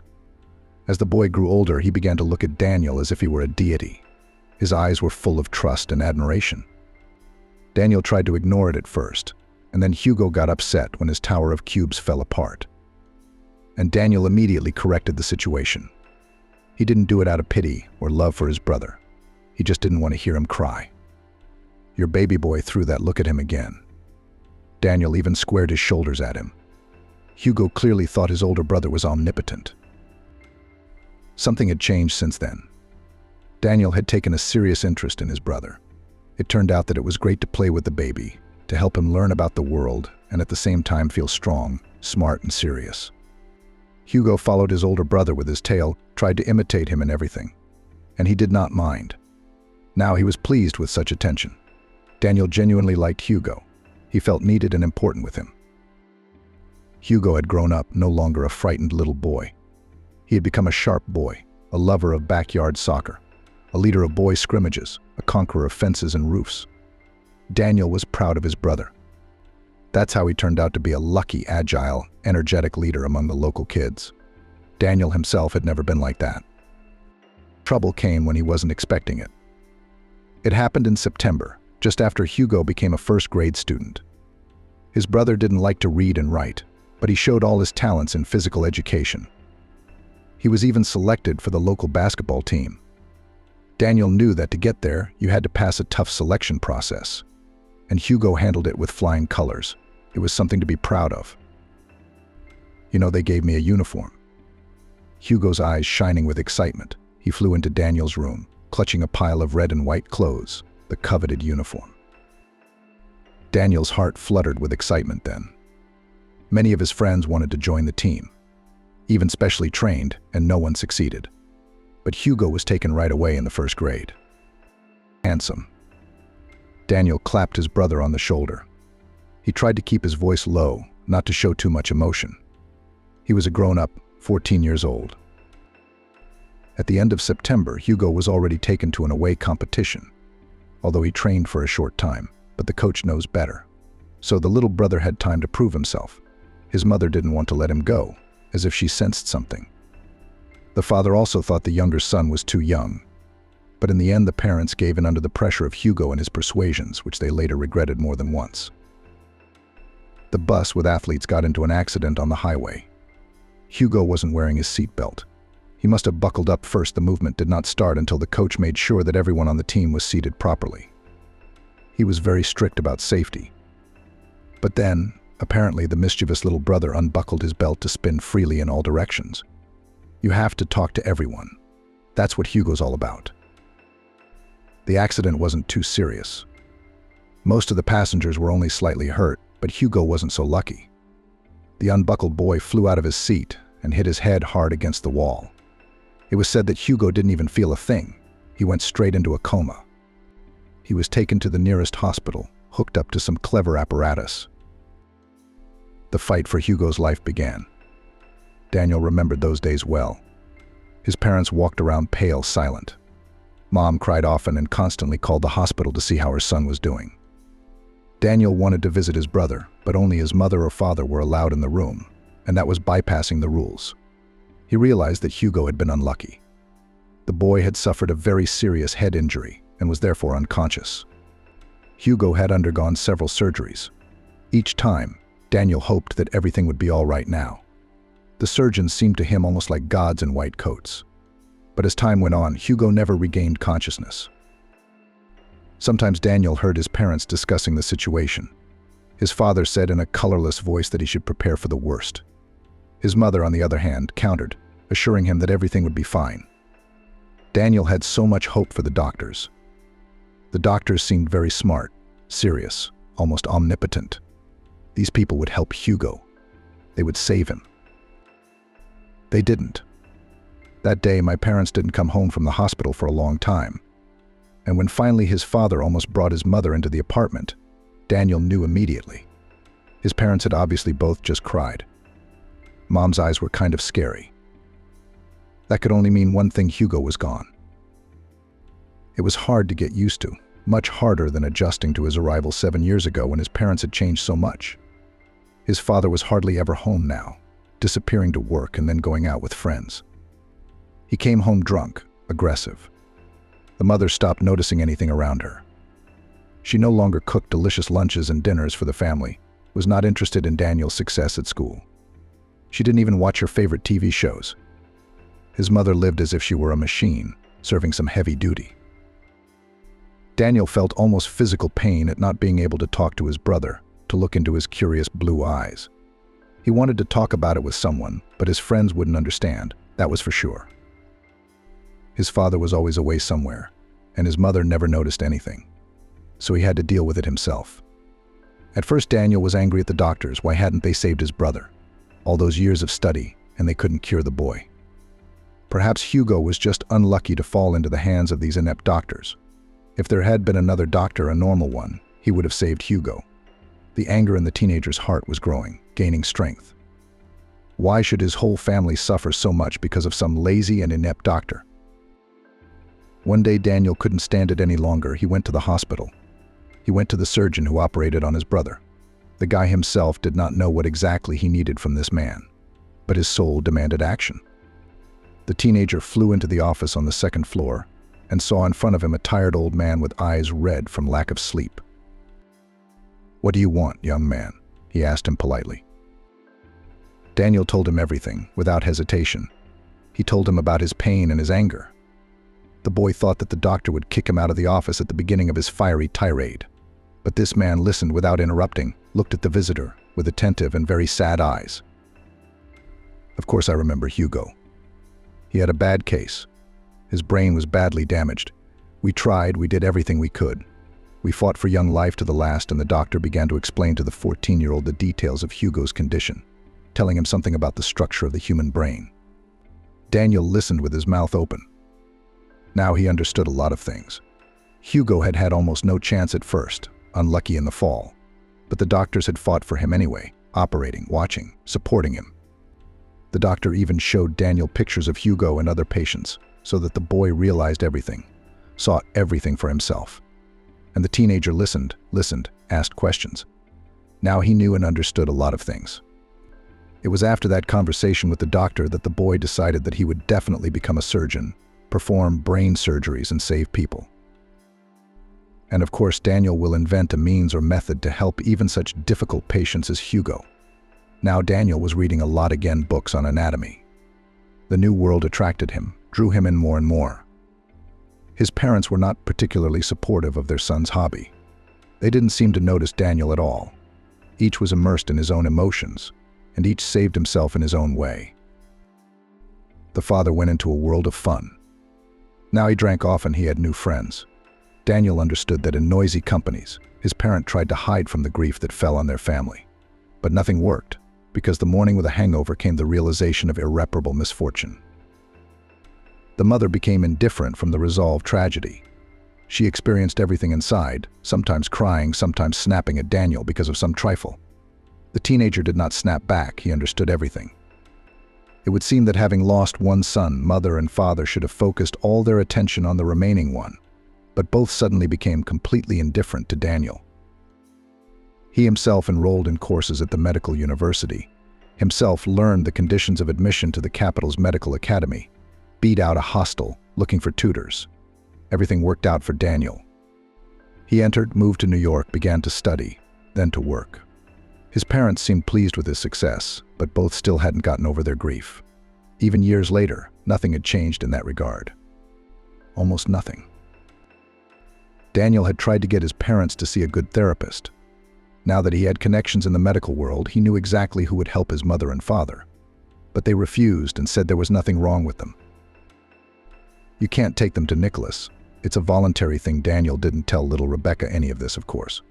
But she waited for an answer to her question, wondering why Daniel had chosen to become a doctor. But I really wanted to help little children, the man finally said. That was partly true. Like you, I want you to run and jump again. You like to go crazy, don't you? Daniel asked. Rebecca smiled. You bet I do. When will I be able to walk? The first thing I'm going to do is have a big frenzy of yelling, jumping, and catching up. That's a great plan. Daniel approved. Just don't forget to invite me. Daniel promised Rebecca she'd be fine. What else could he say when she asked directly? But the truth was, she was in a bad place. Very bad. The outlook was pretty dim. To the girl's parents, Daniel had told the truth, explained that anything could happen. They should be aware of all the risks when they signed the consent for the operation. They listened to the predictions about their daughter's condition calmly. No tears, no hysterics, no threats, no aggression. It happens to parents of difficult patients. And Daniel understands those mothers and fathers. He stormed into a doctor's office years ago in a rage. People who lose or have lost a loved one always want to blame someone. But Rebecca's parents were holding up well. You could see that they were in pain, scared, worried, but they also believed in good things. Very much so. They're nice young people, simple, handsome, clearly adoring their eldest daughter. You see, things can go wrong on the operating table, Daniel warned. It's a big tumor. It's affecting many parts of the brain. It's a big risk. But if we don't operate soon, Rebecca doesn't stand a chance. We agree, said the girl's father, squeezing his wife's hand. She nodded. Everyone except you has refused the operation. At least you'll have a chance. I'll do everything I can, Daniel promised. And he did do everything he could. He gave it his all. However, as always, the man was a little worried that his personal feelings for the girl would somehow interfere with the operation. But no, in the operating room he again turned into a surgeon, focused solely on the problem. The tumor was even bigger than it looked on the scans. Or it had grown even bigger in the 24 hours before surgery. Daniel worked carefully, taking care not to touch healthy parts of the brain. Difficult tasks always mobilized him, pulled him up. That's what happened this time. Rebecca's tumor was a challenge for Daniel, and he rose to the challenge. He removed the tumor without a trace, masterfully bypassing all the difficult areas. He did everything he could. Now all that was left to do was wait. Rebecca would definitely live. But what kind of life? Did the operation damage any parts of the brain, or disrupt any important functions? That would be clear once the girl was out of anesthesia. The night after the operation, Daniel stayed on duty. First, he spent a few hours sorting out paperwork. Then he lay down on the couch to get some rest. He was awakened by a cautious knock on the door. Rebecca's awake, the nurse said. You told me to tell you right away. So I did. Thank you, Daniel nodded. He tried to stay calm, though his heart was pounding in his chest like a trapped bird. I'll be right there. The man tried hard not to run, just to walk with a wide, sweeping stride.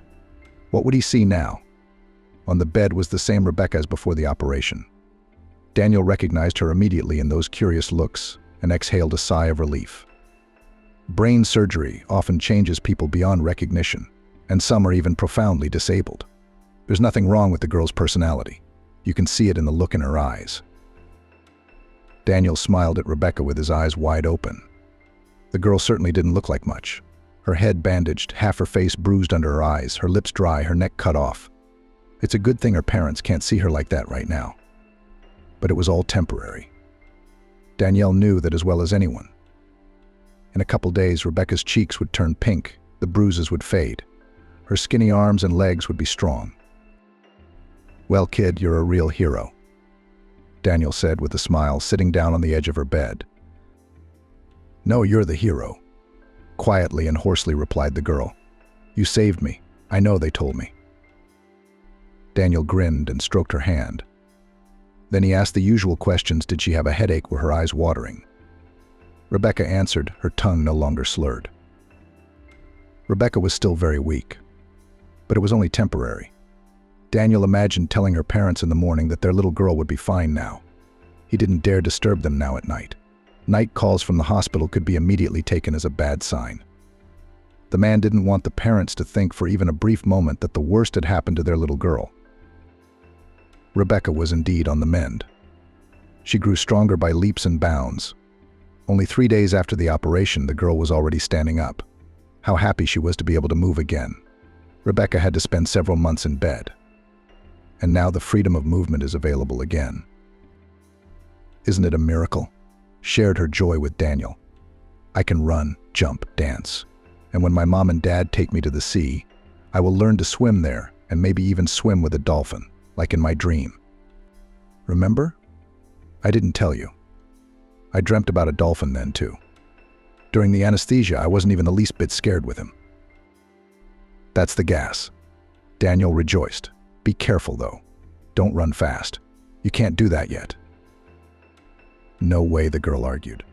Your corridors are so long and wide. It's like they're made for running. And Rebecca did. She made friends with the kids from the other wards, became their little leader. Daniel gave her a little scolding, just to be on the safe side.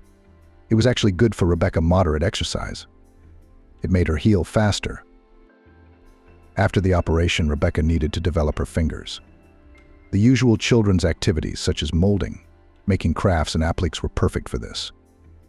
When Daniel told her parents about it, they immediately bought her daughter different materials: cardboard, scissors, plasticine, glue, and paints. Now Rebecca was creating a lot. Passing by her room, Daniel often caught her creating another masterpiece she began to draw. Every day she got better and better at it. Rebecca's fine motor skills were improving by leaps and bounds. Daniel couldn't get enough of her. This child had a minimal chance of living, much less a full life. All the doctors had given up on her. But he took a chance. And what was the result? Rebecca will live, grow up, have children of her own. It's a miracle. Such cases gave Daniel the strength to continue working and to endure failures, which, although not often, but still happened in his practice. Some patients were impossible to help. Daniel took each loss to heart, even though it was unprofessional. So stories similar to Rebecca's sustained, encouraged, and inspired him. Rebecca's discharge was approaching. It was May, and the lilacs and cherry bloomed in the hospital garden.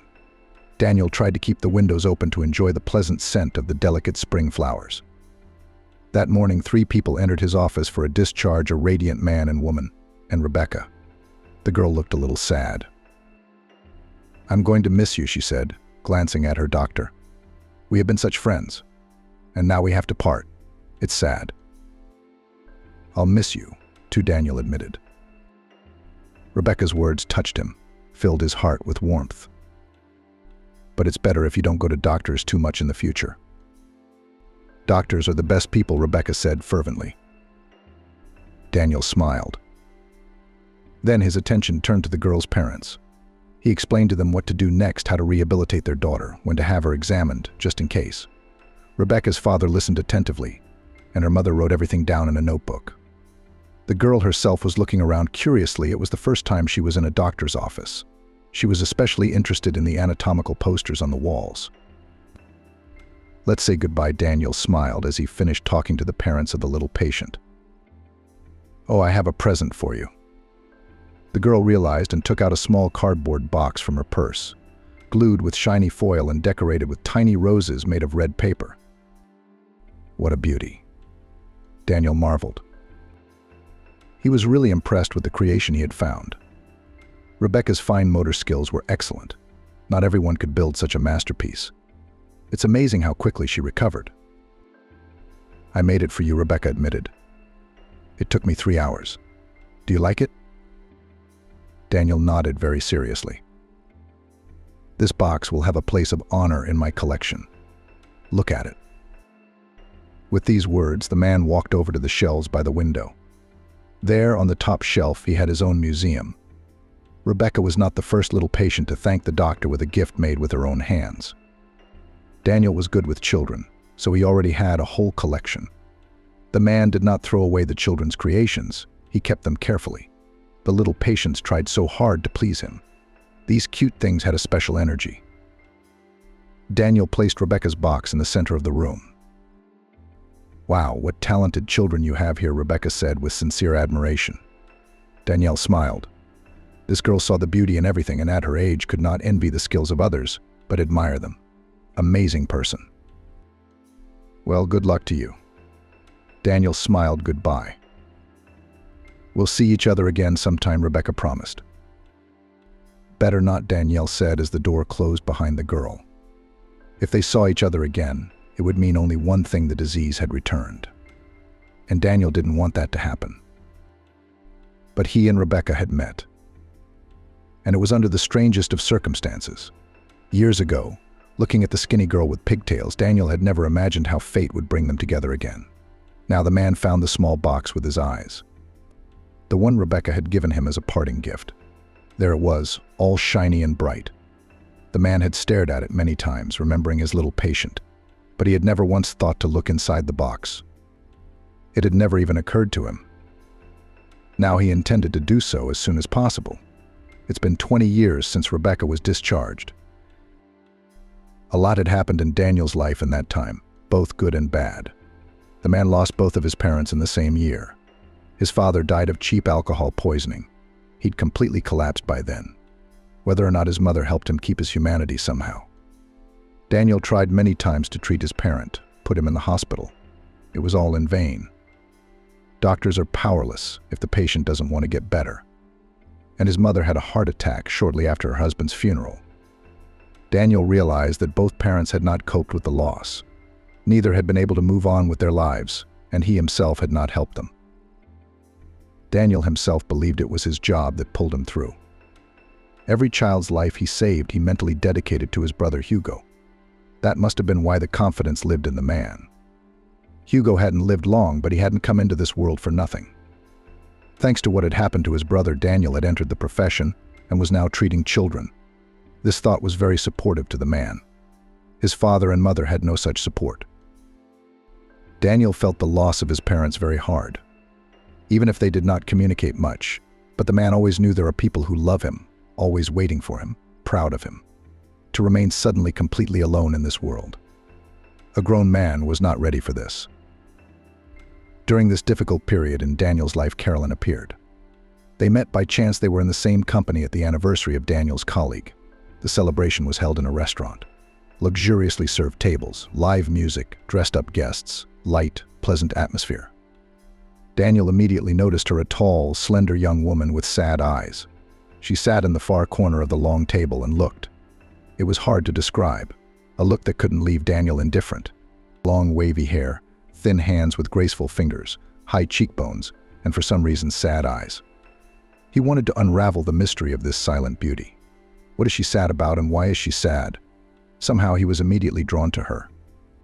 Gaining courage, Daniel asked the girl to dance. So Carolyn said yes. She even seemed pleased. It was during this dance that they met. The girl's name was Carolyn. She was a cousin of the Jubilee, Daniel's colleague. The young beauty worked as a labor economist for a large oil company. She also liked the same movies as Daniel and listened to the same bands as he did. They turned out to have a lot in common. a love of traveling, a love of classical music, a desire to live somewhere in the country. Anyway, Daniel and Carolyn left the restaurant together. They wandered around the city, sat in cafes, wandered into nightclubs and talked. They got to know each other more and more. Soon they both realized they couldn't live without each other anymore. Daniel never thought that he would have such a person understanding, sensitive, loving. Someone who could detect the slightest change in his mood, who knew how to cheer him up in any situation. Happiness in the form of Carolyn had come upon him quite unexpectedly. Just holding Carolyn's hand, looking into her eyes, seeing her beautiful warm smile, it was enough to make Daniel feel completely happy. Daniel, of course, solved the mystery of the girl's sad eyes on the anniversary. Luckily for him, she had broken up with a young man just the day before, and they were already getting ready to get married. Carolyn caught the groom with someone else. The guy turned out to be a womanizer. Lucky it all came out before the wedding. That's why Carolyn was sad at her brother's anniversary party. After hearing this story, Daniel mentally thanked fate for such a gift. He and Carolyn married, moved to the country, as they had once wanted to. They bought a wonderful house with a large garden. There were no noisy roads or crowds of people rushing about. Here you could really rest and relax after work. Yes, it took a little longer to get there, but it was worth it. There were many rooms in the house. 3 of them the couple planned to give for children. Both dreamed of a large family and even had no doubt that they would have at least 3 heirs. And there as it goes. With the addition to the family, the couple decided not to delay. Both were ready for children, both already established in the career. It was the right time to become parents. Only in the first year of planning a baby, nothing worked out. The couple didn't worry at the time. They knew that it happens. They enjoyed each other, the new house, made plans, dreamed, talked a lot about the future. It seemed that just a little bit more and a miracle would happen. How could it not? But it didn't. The miracle did not happen next year or in another year. Of course, the couple went to the doctors. Of course, Daniel got an appointment with the best fertility specialists. Both spouses underwent a thorough examination. Everything turned out to be fine with the father-to-be. Carolyn, on the other hand, was found to have serious reproductive problems. They did not threaten or interfere in any way, but they were an obstacle on the way to the cherished motherhood. And so began years of treatment.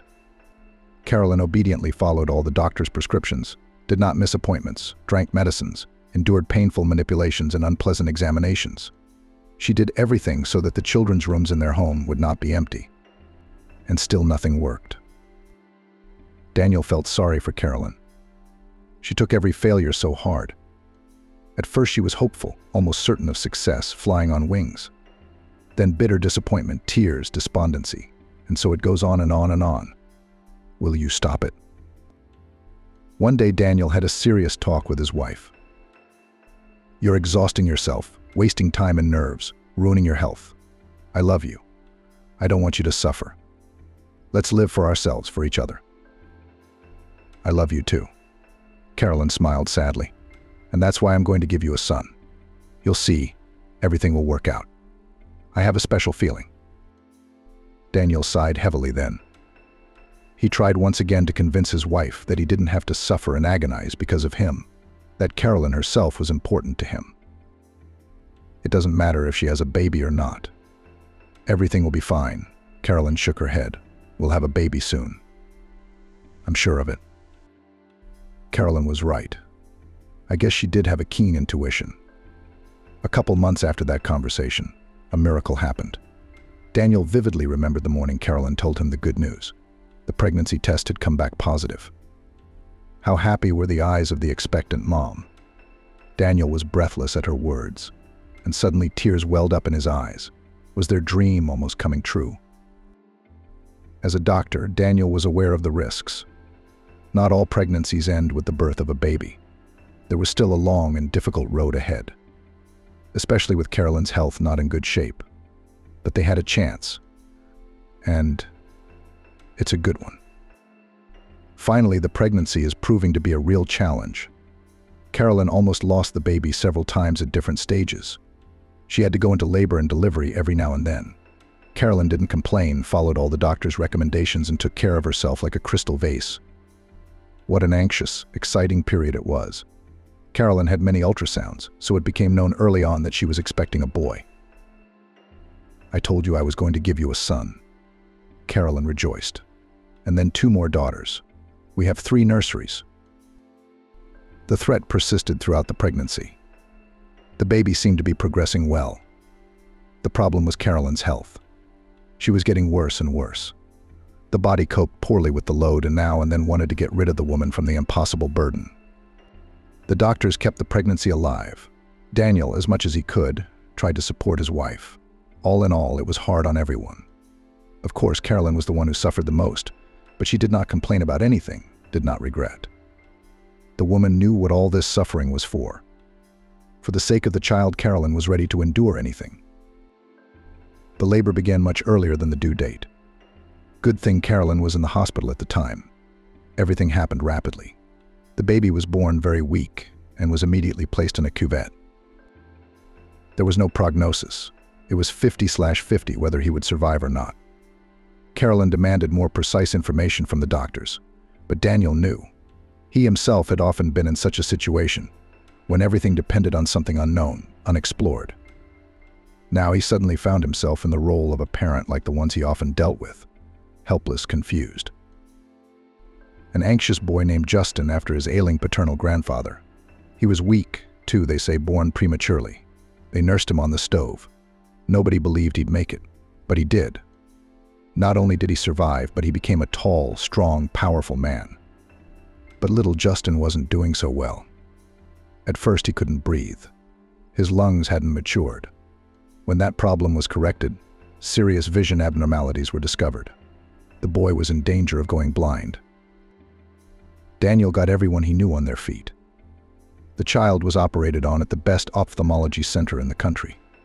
He seemed to be fine. Justin lived in the hospital the whole time. They wouldn't let him go home. He had to be under constant medical supervision. Carolyn and Danielle visited him often. The baby was growing up, looking more and more like a normal baby, a cute baby with chubby cheeks and curious eyes. When Justin was discharged in the 6th month of his life, the couple had a celebration. They didn't invite anyone. They celebrated together, sitting in the living room, drinking wine. Little Justin was snoring peacefully in his nursery, which had waited so long for an owner. Carolyn and Danielle talked about their son's future, made plans. Finally, the threat to their baby's life and serious health problems had passed. No, of course, Justin was far behind his peers who were born on time. But he can see. He'll soon be walking, then talking. When the baby was first born, doctors immediately prepared the parents for the worst. Justin might not survive and could be left profoundly disabled. On the background of such prospects, minor health problems seemed a trifle. We can't all be superheroes. "I think our Justin will be smart," Carolyn speculated about her son's future. His eyes are so attentive, studying. It's as if he already understands everything. Daniel smiled. He didn't notice anything like that. A child is just a child. The main thing is that it is alive and relatively healthy. But he didn't want to upset his wife. All the more, who knows, maybe she was right. Life went on as usual. Daniel worked hard. The number of patients, unfortunately, did not decrease. Every day, children from all over the country needed the help of an experienced neurosurgeon. Carolyn was busy at home, cooking mind-blowing dishes, recipes for which she found on the internet, creating coziness in the rooms. Daniel returned to his family nest with great joy every time. Dizzying aromas from the kitchen. Cleanliness and order. Around here, you'd miss it. A wife and a son. That's happiness. It wasn't so easy with Justin, though. The effects of prematurity continued to manifest themselves. The boy was often sick, and not like other children, a temperature for a couple of days and again jumps like a young goat. No, Justin was hospitalized 5 times before the age of 3 with pneumonia. His son grew up weak, pale, and sickly. Sometimes Daniel's heart ached with pity and tenderness when he saw Justin. He was fragile, vulnerable. Justin quickly grew tired of playing with his friends on the playground. The other kids were running around the square, having noisy battles, laughing a lot. Justin was eager to be part of this fun group, and the children were happy to welcome him. Justin was a wonderful guy, smart, kind, sensitive. Such are usually loved in teams. But the boy's battery quickly ran out, and he returned to his mother or father on the bench. So in sat the kid until the end of the walk, looking longingly at the merry peers. It was a sad sight. But Daniel was sure Justin would get over it. After all, he was the one who had to overcome a lot of things right after he was born. He'd get over it too. Sometimes Daniel and Carolyn talked about having a second child. After all, they had both originally planned a large family. But now, looking at Justin, they were afraid. At least their son wasn't disabled. And how many risks were there if things got worse the second time around? And Carolyn could hardly endure the pregnancy. She herself was on the verge of death many times. The couple was scared. They were afraid of repeating the story with a more severe outcome, and therefore did not hurry to plan a second child. Carolyn often went with Justin to clinics and rehabilitation centers. The baby needed a lot of attention and care more than healthy children. The boy was engaged in a variety of specialist sports coaches, homeopaths, early development experts.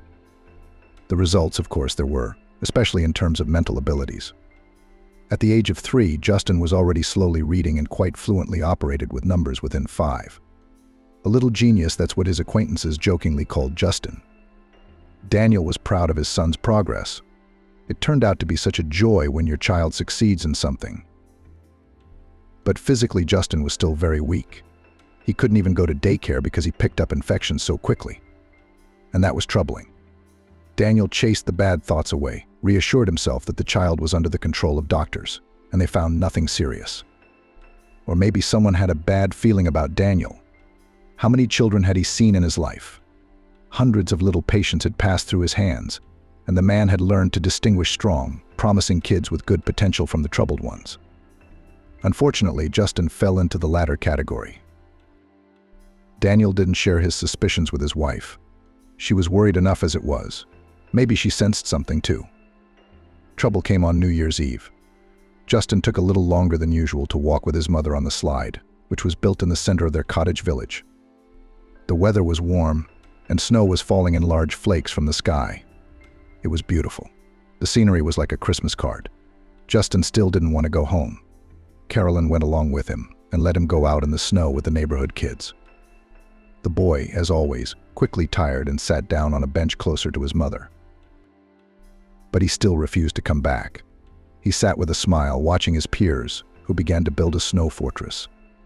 And then the boy didn't have the strength to go home. Carolyn, as always, carried him to the porch in her arms.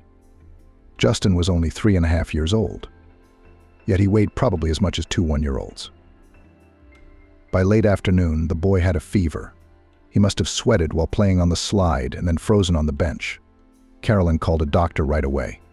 He examined the child, prescribed medication, and told her to keep an eye on him. By morning, it was obvious that hospitalization was unavoidable. Justin was burning up. The antipyretics weren't working. Daniel called an ambulance, which took Carolyn and Justin away. The man himself followed them in his car.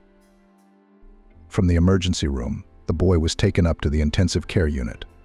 The parents were released to go home. Carolyn cried all the way home, berating herself. We should have brought him home right away, but he was begging for us to stay. I let a 3-year-old get in the way. It's all my fault. Daniel tried unsuccessfully to calm his wife, but he was not very successful. Justin was again diagnosed with pneumonia, this time bilateral. The baby was in intensive care in critical condition. Again, Danielle and Carolyn lay awake at night, startled by every phone call. What if it was from the hospital? Carolyn didn't know everything. Since Danielle, using her connections, had asked the attending physician not to fill her in on the frightening details, Justin was between life and death. He was hooked up to machines, treated with powerful medications. The hope that the boy would survive was fading by the day. Secretly from his wife, Daniel went out to prominent professors, consulted even with foreign colleagues, looking for salvation for his son. It was hard to go through it all alone. But telling Carolyn that Justin was in critical condition was not an option. The treatment helped. Justin was slowly on the mend. Danielle exhaled. The baby still remained in the NICU, but his life was now out of danger. The crisis had passed. True, the serious illness plus intensive treatment had not gone away. Justin was once again cured of pneumonia, but the price was an acquired heart defect. Many of the drugs the boy was given had side effects, At that time, there was no opportunity to think about the potential harm of treatment, just to get the child out. Now the consequences have taken their toll. And they have.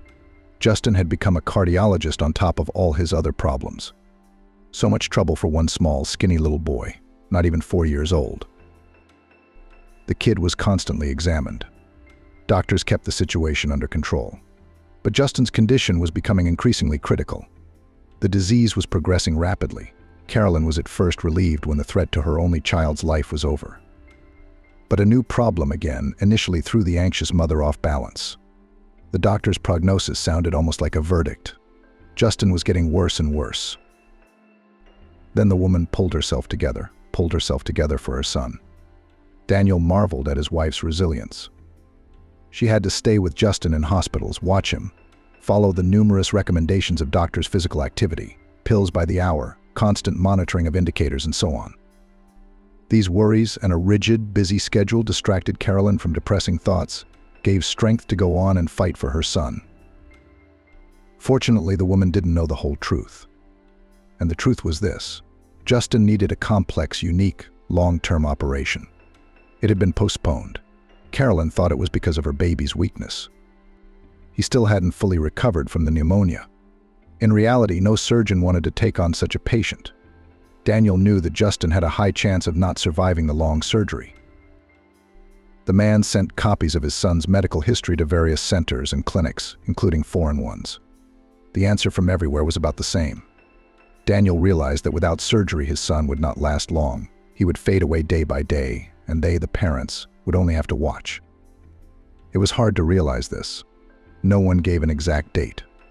Maybe a year, maybe even 2, but no more than 5. That is, without surgical intervention, my son will not live even until the end of the 2nd grade.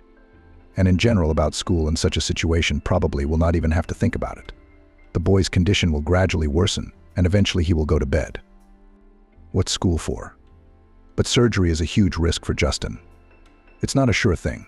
On the contrary, it could make the problem worse, bring the end closer. The boy may never wake up from the anesthesia. And the manipulation of a small heart must be carried out at the highest level. No one wanted to take on that responsibility. Daniel was desperate. He was afraid of losing not only his son, but also his wife. If the worst happened to Justin, Carolyn wouldn't be able to bear it. That evening, the man sat in his office. It had been a long shift. He hadn't had a minute all day to sort through the paperwork. And now Daniel was making up for lost time. He didn't hurry home. No one was there anyway. Carolyn was back in the hospital with Justin. The boy needed supportive therapy. Her wife, unlike Daniel, still believed that everything would be all right. She didn't know how things really were. The man often doubted whether he was doing the right thing, hiding the truth from his beloved. But he didn't dare to tell Carolyn everything. The figures in the report jumped in front of his eyes. Daniel could not concentrate. He was exhausted from the day's work, and worrying about his son and wife didn't make him productive. The man decided it was time to call it a day.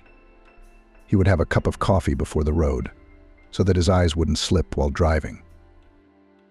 Daniel walked to the coffee machine at the far end of the hallway. From a distance, he spotted Franklin, a colleague and longtime friend from the cardiology department. The man had tried to help Daniel in his difficult situation as best he could. He had utilized all his connections. Daniel was grateful for that. Franklin took a wide stride toward Daniel. In his hand, he held a tall glass of steaming Americano. "You're here, aren't you?" Franklin smiled at his friend. "What else you got going on at home?" "That's great." Daniel replied, "I've got great news for you. I thought I'd tell you tomorrow. But now that you're here. Anyway, Justin has a real chance of recovery." Daniel looked at Franklin questioningly. Hope began to rise in the man's soul again. His buddy looked so confident. Confident? Daniel hesitated, forbidding himself to hope. It had happened so many times before. And every time it failed. "There's a young surgeon in Denver," Franklin continued. "She's a cardiologist at the med school. She graduated not too long ago, but she's already gained experience. She works with foreign clinics. She is passionate about research and innovation. It's a mystery when she has time for everything. This lady specializes in children and prefers complex cases. She pulls out patients that other doctors gave up on long ago. And she can do it, can't she? Daniel was surprised. So she is a star in the world of medicine. But why don't we know anything about her? She's a star, but a rising star, Franklin said confidently. She's got a lot ahead of her, and it won't be long before everyone knows. So I contacted her, sent her Justin's story. I didn't even tell you, so you wouldn't get your hopes up because I could see how hard it was for you. But then, just this evening, she sent me a reply. This young luminary is willing to do Justin's surgery. She just needs to meet with you or Carolyn to discuss it in person. Wow. Daniel exhaled, unable to believe his ears. Everyone was giving up on Justin. Would the young doctor be willing to fight for my boy? But I'd have to meet her first, learn more about her practical experience. I don't want to make my son a guinea pig for an up-and-coming star. The cost of making a mistake is too great. Anyway, you have a meeting the day after tomorrow, Franklin said. I've already arranged it with the head doctor, so they'll let you go. You'll fly to Denver, you'll sign everything there. And we'll get to know her. It'll all work out. She's great, Franklin said. I've heard of her. She's very talented. She's young, but she's got a lot of experience. So don't look at her age. And so, 2 days after that conversation at the coffee machine, Daniel sat in front of the office of Rebecca, the young female surgeon who would save his son. In that time, the man had learned a lot about her, where she studied, where she practiced, what she excelled at. From everything, it appeared that Rebecca was indeed a young talent. She had some very difficult cases in her practice. Daniel had seen pictures of her young, beautiful, more like a photo model than a heart surgeon. And yet Daniel saw something vaguely familiar in the young surgeon's face. She looked a lot like someone, maybe an actress or a singer. Her appearance was very striking, correct facial features, long hair, slender figure. Now Rebecca was on her rounds. According to the staff, she was very attentive to her little patients. Finally, light footsteps were heard at the end of the corridor. Daniel's heart raced with excitement. He saw a silhouette, a young girl in a white coat, walking briskly toward her office. Her hair fluttered, a pencil sticking out behind her ear. As Rebecca approached Daniel, he had a strange feeling again. He'd met this woman somewhere before. The look in her huge gray eyes was painfully familiar. Rebecca smiled kindly at Daniel and invited him into her office. That smile made the man's heart warm. Rebecca was an open, sensitive person. Such people were always easy and pleasant to work with. In the office, Daniel involuntarily looked around. Everything was just like his own, shelves filled with books and files, a desk piled with documents, a couch in the corner, and even a shelf with children's creations. Good patients? He asked, nodding at the shelf. Absolutely, Rebecca smiled. Why don't you have a seat? I brought Justin's medical history. Daniel handed the young doctor a puffy folder with documents and scans. Your colleague has already mailed everything to me, Rebecca said. I'm familiar with your situation, and even the treatment plan is ready. I can't say it will be easy, but I think we can manage. It seemed to Daniel that Rebecca's words made the room feel brighter and warmer. She gave him hope. There was a reason this woman had such a wonderful name. I had a similar case with a girl, but she was older than your baby, Rebecca continued. She's fine now. Justin will do everything we can to make this happen. Daniel asked Rebecca questions about his son's treatment that he was very interested in. She answered in detail, thoroughly, thoughtfully. The man quickly realized that she was a professional and innovator. It is such people who move medicine forward. This girl has a great future. She will save more than 100 lives and even more. After all, her techniques and schemes will then be used by other doctors. On top of everything else, Rebecca turned out to be an incredibly nice person. She looked at Daniel with sympathy, tried very hard to support him, to cheer him up. She understood how hard it was for him. When the formal questions and signing of the documents were over, Rebecca suddenly asked the man an unexpected question. And you? Don't you recognize me at all? Daniel took a closer look at the young heart surgeon's face. Those gray eyes of yours. They look very familiar, he admitted. But I can't remember where we've met before. I'm not surprised, Rebecca smiled. It was a long time ago. I was barely 7 years old then. I'm Nadezhda Selivanova, an old patient of yours. So that's it, Daniel slapped his forehead. Of course I'm glad you're doing well. Thanks in part to you, Rebecca smiled. You saved my life. They didn't even want to take me on, they'd written me off. That's what Dad told me later. And back then, when I was bedridden, my parents assured me that everything would be fine. Although the doctors told them otherwise, Rebecca continued, they wanted me to believe in the best. It was the right thing to do. Daniel nodded his head. I remember your parents, too. They're wonderful. The man switched to you in an unnoticeable way. It wasn't a woman surgeon he didn't know well. And Nadia was the same Nadenka.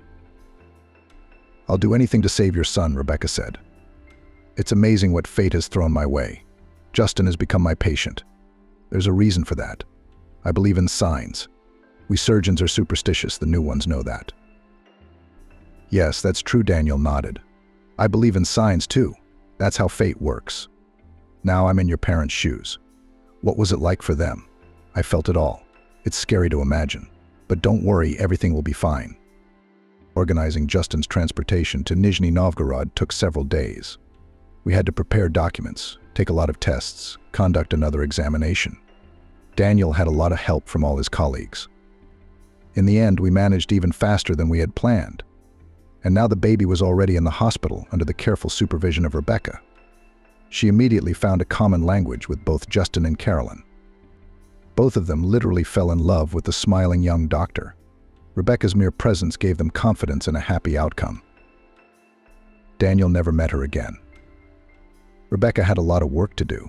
She didn't have time for chit-chat. But they did talk on the phone a few times, discussing the upcoming surgery. The surgery lasted 8 hours. During that time, Danielle and Carolyn were worried sick. First they sat in the hospital, then they wandered around the neighborhood of the medical center. It seems that they sat in a cafe, visited some museum. After a while, the couple couldn't even remember what they did to fill the agonizing hours of waiting. Daniel held Carolyn's hand tightly. Her palm was cold, icy cold, although May had been hot and sunny that year. Daniel was impatient every minute, pulling his cell phone out of his pocket, fiddling with it, flipping through the news feed. He waited for the call. When the surgery is over, Rebecca will call, she promised, Carolyn said. Why are you so worried? It won't be much longer. My surgeries take longer than that, Daniel tried to reassure her. Carolyn didn't know the risks. Daniel was still taking care of his wife. Finally, the long-awaited call came.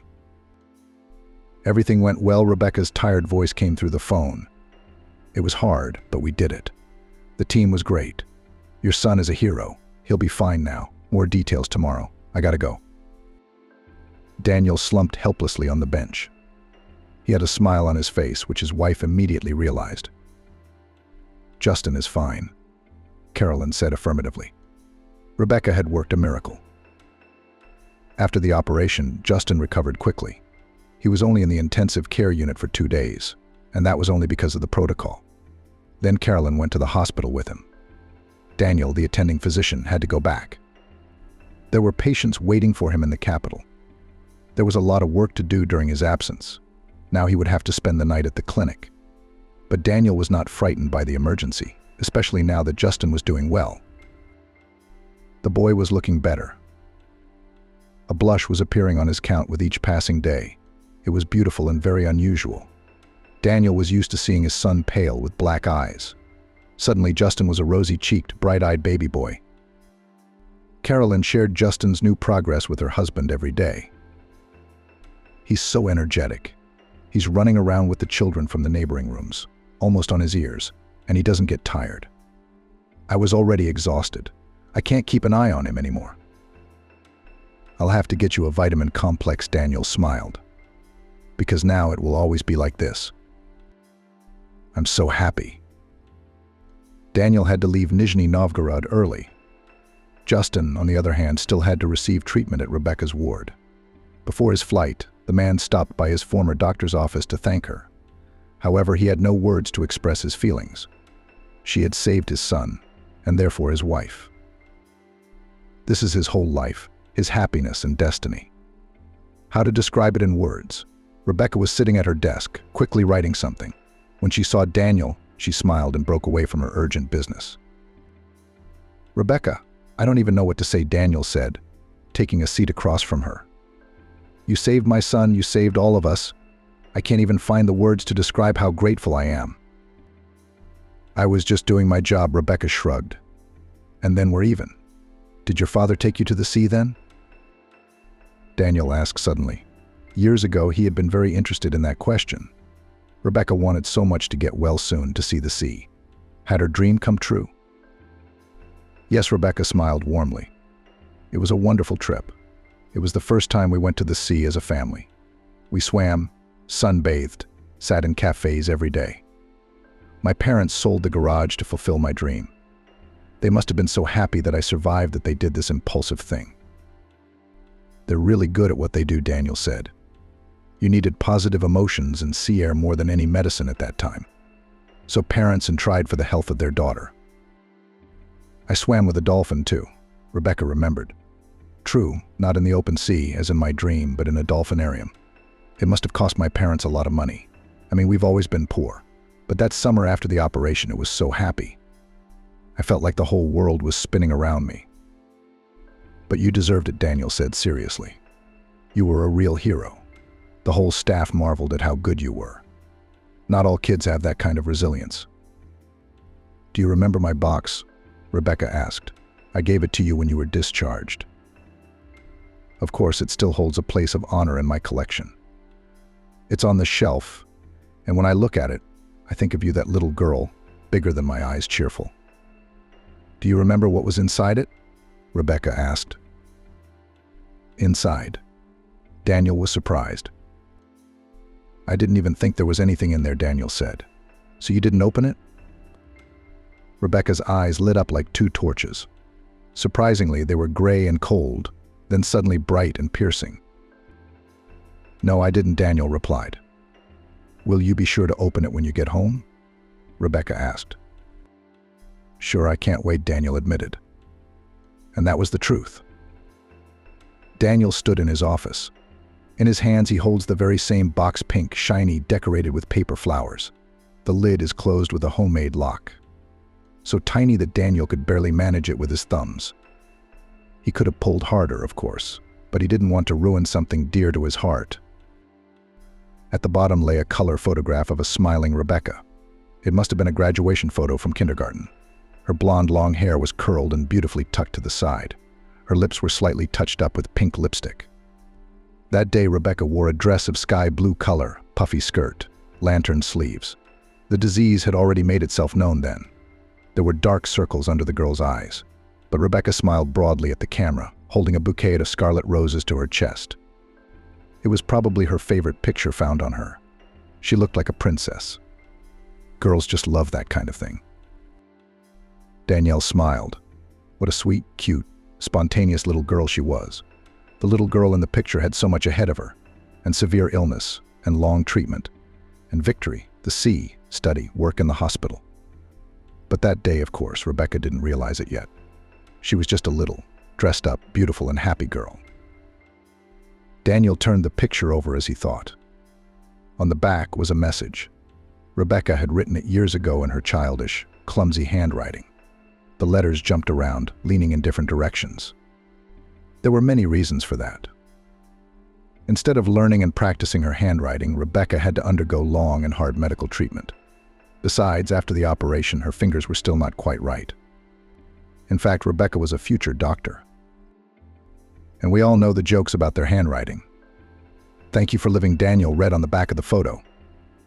"I was told you saved me. I will now live, go to the sea. I will have children of my own someday. And I will also definitely become a doctor. I will also save children. I promise you that. You'll see in many years you'll be proud of me." Daniel looked at the scrawled lines written by a child's hand and felt an avalanche of emotions coming over him. He had not only saved Rebecca's life, he had also determined her fate. The girl promised him that she would become a doctor, and she did. And she became a doctor. The kind of doctor one turns to when there's no hope of salvation. Ironically, he had saved little Rebecca, and now she had saved his son. And not just Justin. You can't make this stuff up. I opened the box. Daniel grabbed his phone and started typing a message to Rebecca. I figured it out. It's amazing. I can't believe it. Rebecca responded with a long string of smiley faces and hearts. I guess she was busy again.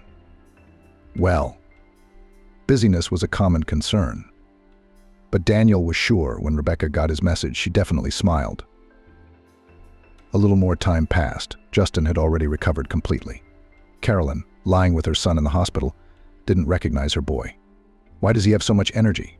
She wondered joyfully during phone conversations with her husband. He jumps, constantly on the move. And how many ideas he has. He is cramped in the hospital corridors in a small yard. I can't wait to be discharged. That's great, said Daniel. What does Rebecca say when you're discharged? Next week. They said they'd meet us at work. Sure enough, discharge day arrived. Daniel was told to be there at 10, but he was early on purpose. He wanted to talk to Rebecca again, ask some questions, and thank her again, of course. Now he had a healthy, energetic child, a happy, calm wife, a bright future. And it was all thanks to her, Rebecca. Daniel found out in advance what time Rebecca's meeting ended. He intended to be able to talk to her in the short time between the meeting and patient rounds. When Rebecca saw Daniel at the office, she was genuinely pleased. I knew you were coming, she said. Let's go into my office. I'll tell you how Justin's doing. I'll outline a plan of action. In fact, would you like some coffee? I'd love some. I have a box of brownies. Care to join me? Daniel nodded with a smile. They sat in Rebecca's office, drinking coffee and pastries, talking like old acquaintances. Rebecca was surprisingly easy and pleasant to talk to. Daniel immediately felt a kindred spirit. During this conversation, Rebecca told him in a very informal way how Justin was doing. Your little boy is doing great. I didn't expect this result. I thought I would need another surgery. But his body did fine, recovered. For the first couple of years, you should avoid excessive exertion. But make sure you exercise every day. Your wife's aware of that, but you should also see a cardiologist at your place of residence. Ultrasound, cardiogram. And then, after that, no restrictions. Justin will lead a perfectly normal life. It's like a miracle. Justin hasn't led a perfectly normal life since he was born. His problems were largely determined by his heart condition. It was hard to detect. Multiple pneumonias triggered the progression of the disease. That's when it all came out. So everything should be back to normal now, Daniel said. Daniel wanted to know more about Rebecca's life after the operation. How did you achieve all this? How did you become a doctor? And such a talented one at that. Usually it's the children of medical dynasties who become stars. But your parents are not from the medical field, as I recall. Far from it, Rebecca grinned. Dad's a driver, Mom's a librarian. But I had a goal. Rebecca's goal took shape as soon as she learned from her parents that she was on the brink of life and death. While the girl felt bad and could not get out of bed, her mother and father encouraged her in every possible way, assuring her that she would soon be helped. In fact, at that time, the parents had already lost all hope. They had been refused so many times by doctors, assuring them that all manipulations were useless. And then suddenly a young and brave surgeon agreed to take on and found the operation. He did not give any prognosis, but assured that he would do everything he could. The parents had no choice. Without surgery, their girl would not survive. So they agreed to an experiment. They gave their eldest daughter at least a small but still a chance. Then, when it became clear that Rebecca was on the mend, the father told his daughter the truth. So if it hadn't been for Uncle Daniel, I wouldn't be here? Clarified the little girl, looking seriously at the adults. Yes, daughter, nodded the father. He saved your life. Now I will always pray for him. So what is it? If it wasn't for him, I'd be dead. Rebecca couldn't get her head around what she'd heard. She knew that children are born babies, then they grow up, Many, many years go by, and people turn into old men and old women. And then they die, like the neighbor Baba Nura, or my dad's relative Grandpa Charlie. But that sometimes children also die. Rebecca couldn't realize that. Are you not confusing anything? The girl said, giving her parents a serious look. Children, they haven't even lived yet. They need to study and give birth to their own children. They cannot die. The mother and father only shook their heads sadly. They did not want to continue this topic at all. Their daughter, their beloved Rebecca, would live now. So why talk about sad things now? But Rebecca couldn't stop thinking about the fact that children die, and very often from illness. Even on this ward where she was lying now. It had happened. The girl now knew it for sure. She asked the nurse who changed the bedding in the ward. She turned out to be talkative, so she told the curious girl the whole truth. That night, Rebecca couldn't sleep from the realization of injustice. She kept thinking about how sad and frightening it was. She could have done the same thing herself. It was her Uncle Daniel who saved her.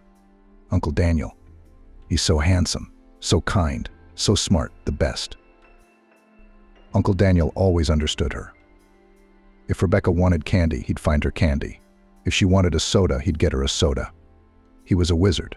And now it turns out that Uncle Daniel didn't just cure her, he saved her life. Oh my gosh, Uncle Daniel, he's a good man. He's doing a great thing, saving children. Then they live and study, work, go to the sea and have babies of their own. I want to be like Uncle Daniel, Rebecca said with determination. She said this phrase out loud into the emptiness and darkness of the hospital room. From then on, Rebecca had no doubts about who she would be when she grew up. And to make sure Uncle Daniel had no doubts, she wrote him a letter on the back of a photograph. Daddy said to be thankful he told Rebecca to make a gift for Uncle Daniel. Rebecca glued a box for him. She worked very hard. She wanted the box to be perfect. The result, of course, was not quite to her liking. But it was still not bad. In the box, Rebecca put a picture of herself with a message. On the back, she had no doubt that Uncle Daniel wouldn't open the box. It hadn't even occurred to her. Boxes are meant to be opened. So Rebecca had already decided on her future profession at the age of 7. At first, her parents only smiled at her fervent declarations that she would become the best doctor in the world and cure all children. But Rebecca persistently pursued her goal. She watched medical channels, asked to buy her anatomical coloring books and books. Gradually, she began to understand the complex Latin names, learned the basics of genetics, read chemistry textbooks from the local library. And all by herself, with great enthusiasm. Rebecca found it difficult at first. Complicated terms, obscure words. But then the girl got into it. It turned out that medicine is very interesting and fascinating. And the goal, the very goal, still beckoned her, loomed before her eyes as a guiding star. The girl wanted to become like Uncle Daniel.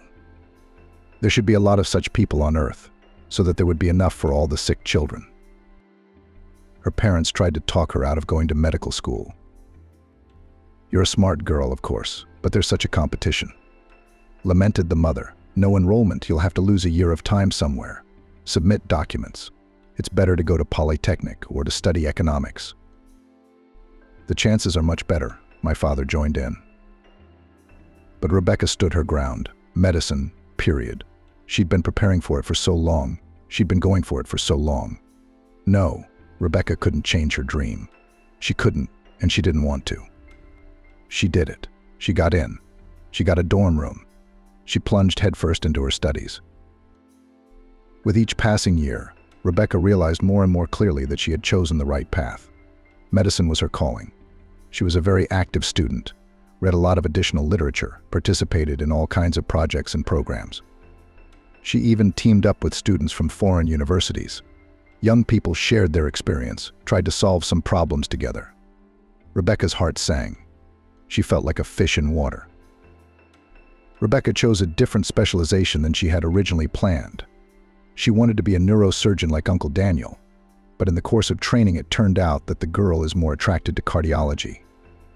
So Rebecca became a surgeon in the cardiology department. At her first operation, her heart was pounding so hard that it seemed to be heard by the whole operating room. Rebecca was worried, of course, but excited too. She was finally going to start doing what she had been striving for all her life, saving people. Time passed, Rebecca gained experience and at the same time was engaged in scientific work. The girl was interested in complex, non-standard cases. Rebecca was often brought patients who were refused by other doctors, and she nursed them back to health. She saved them, gave them a chance for a long and happy life. Grateful parents.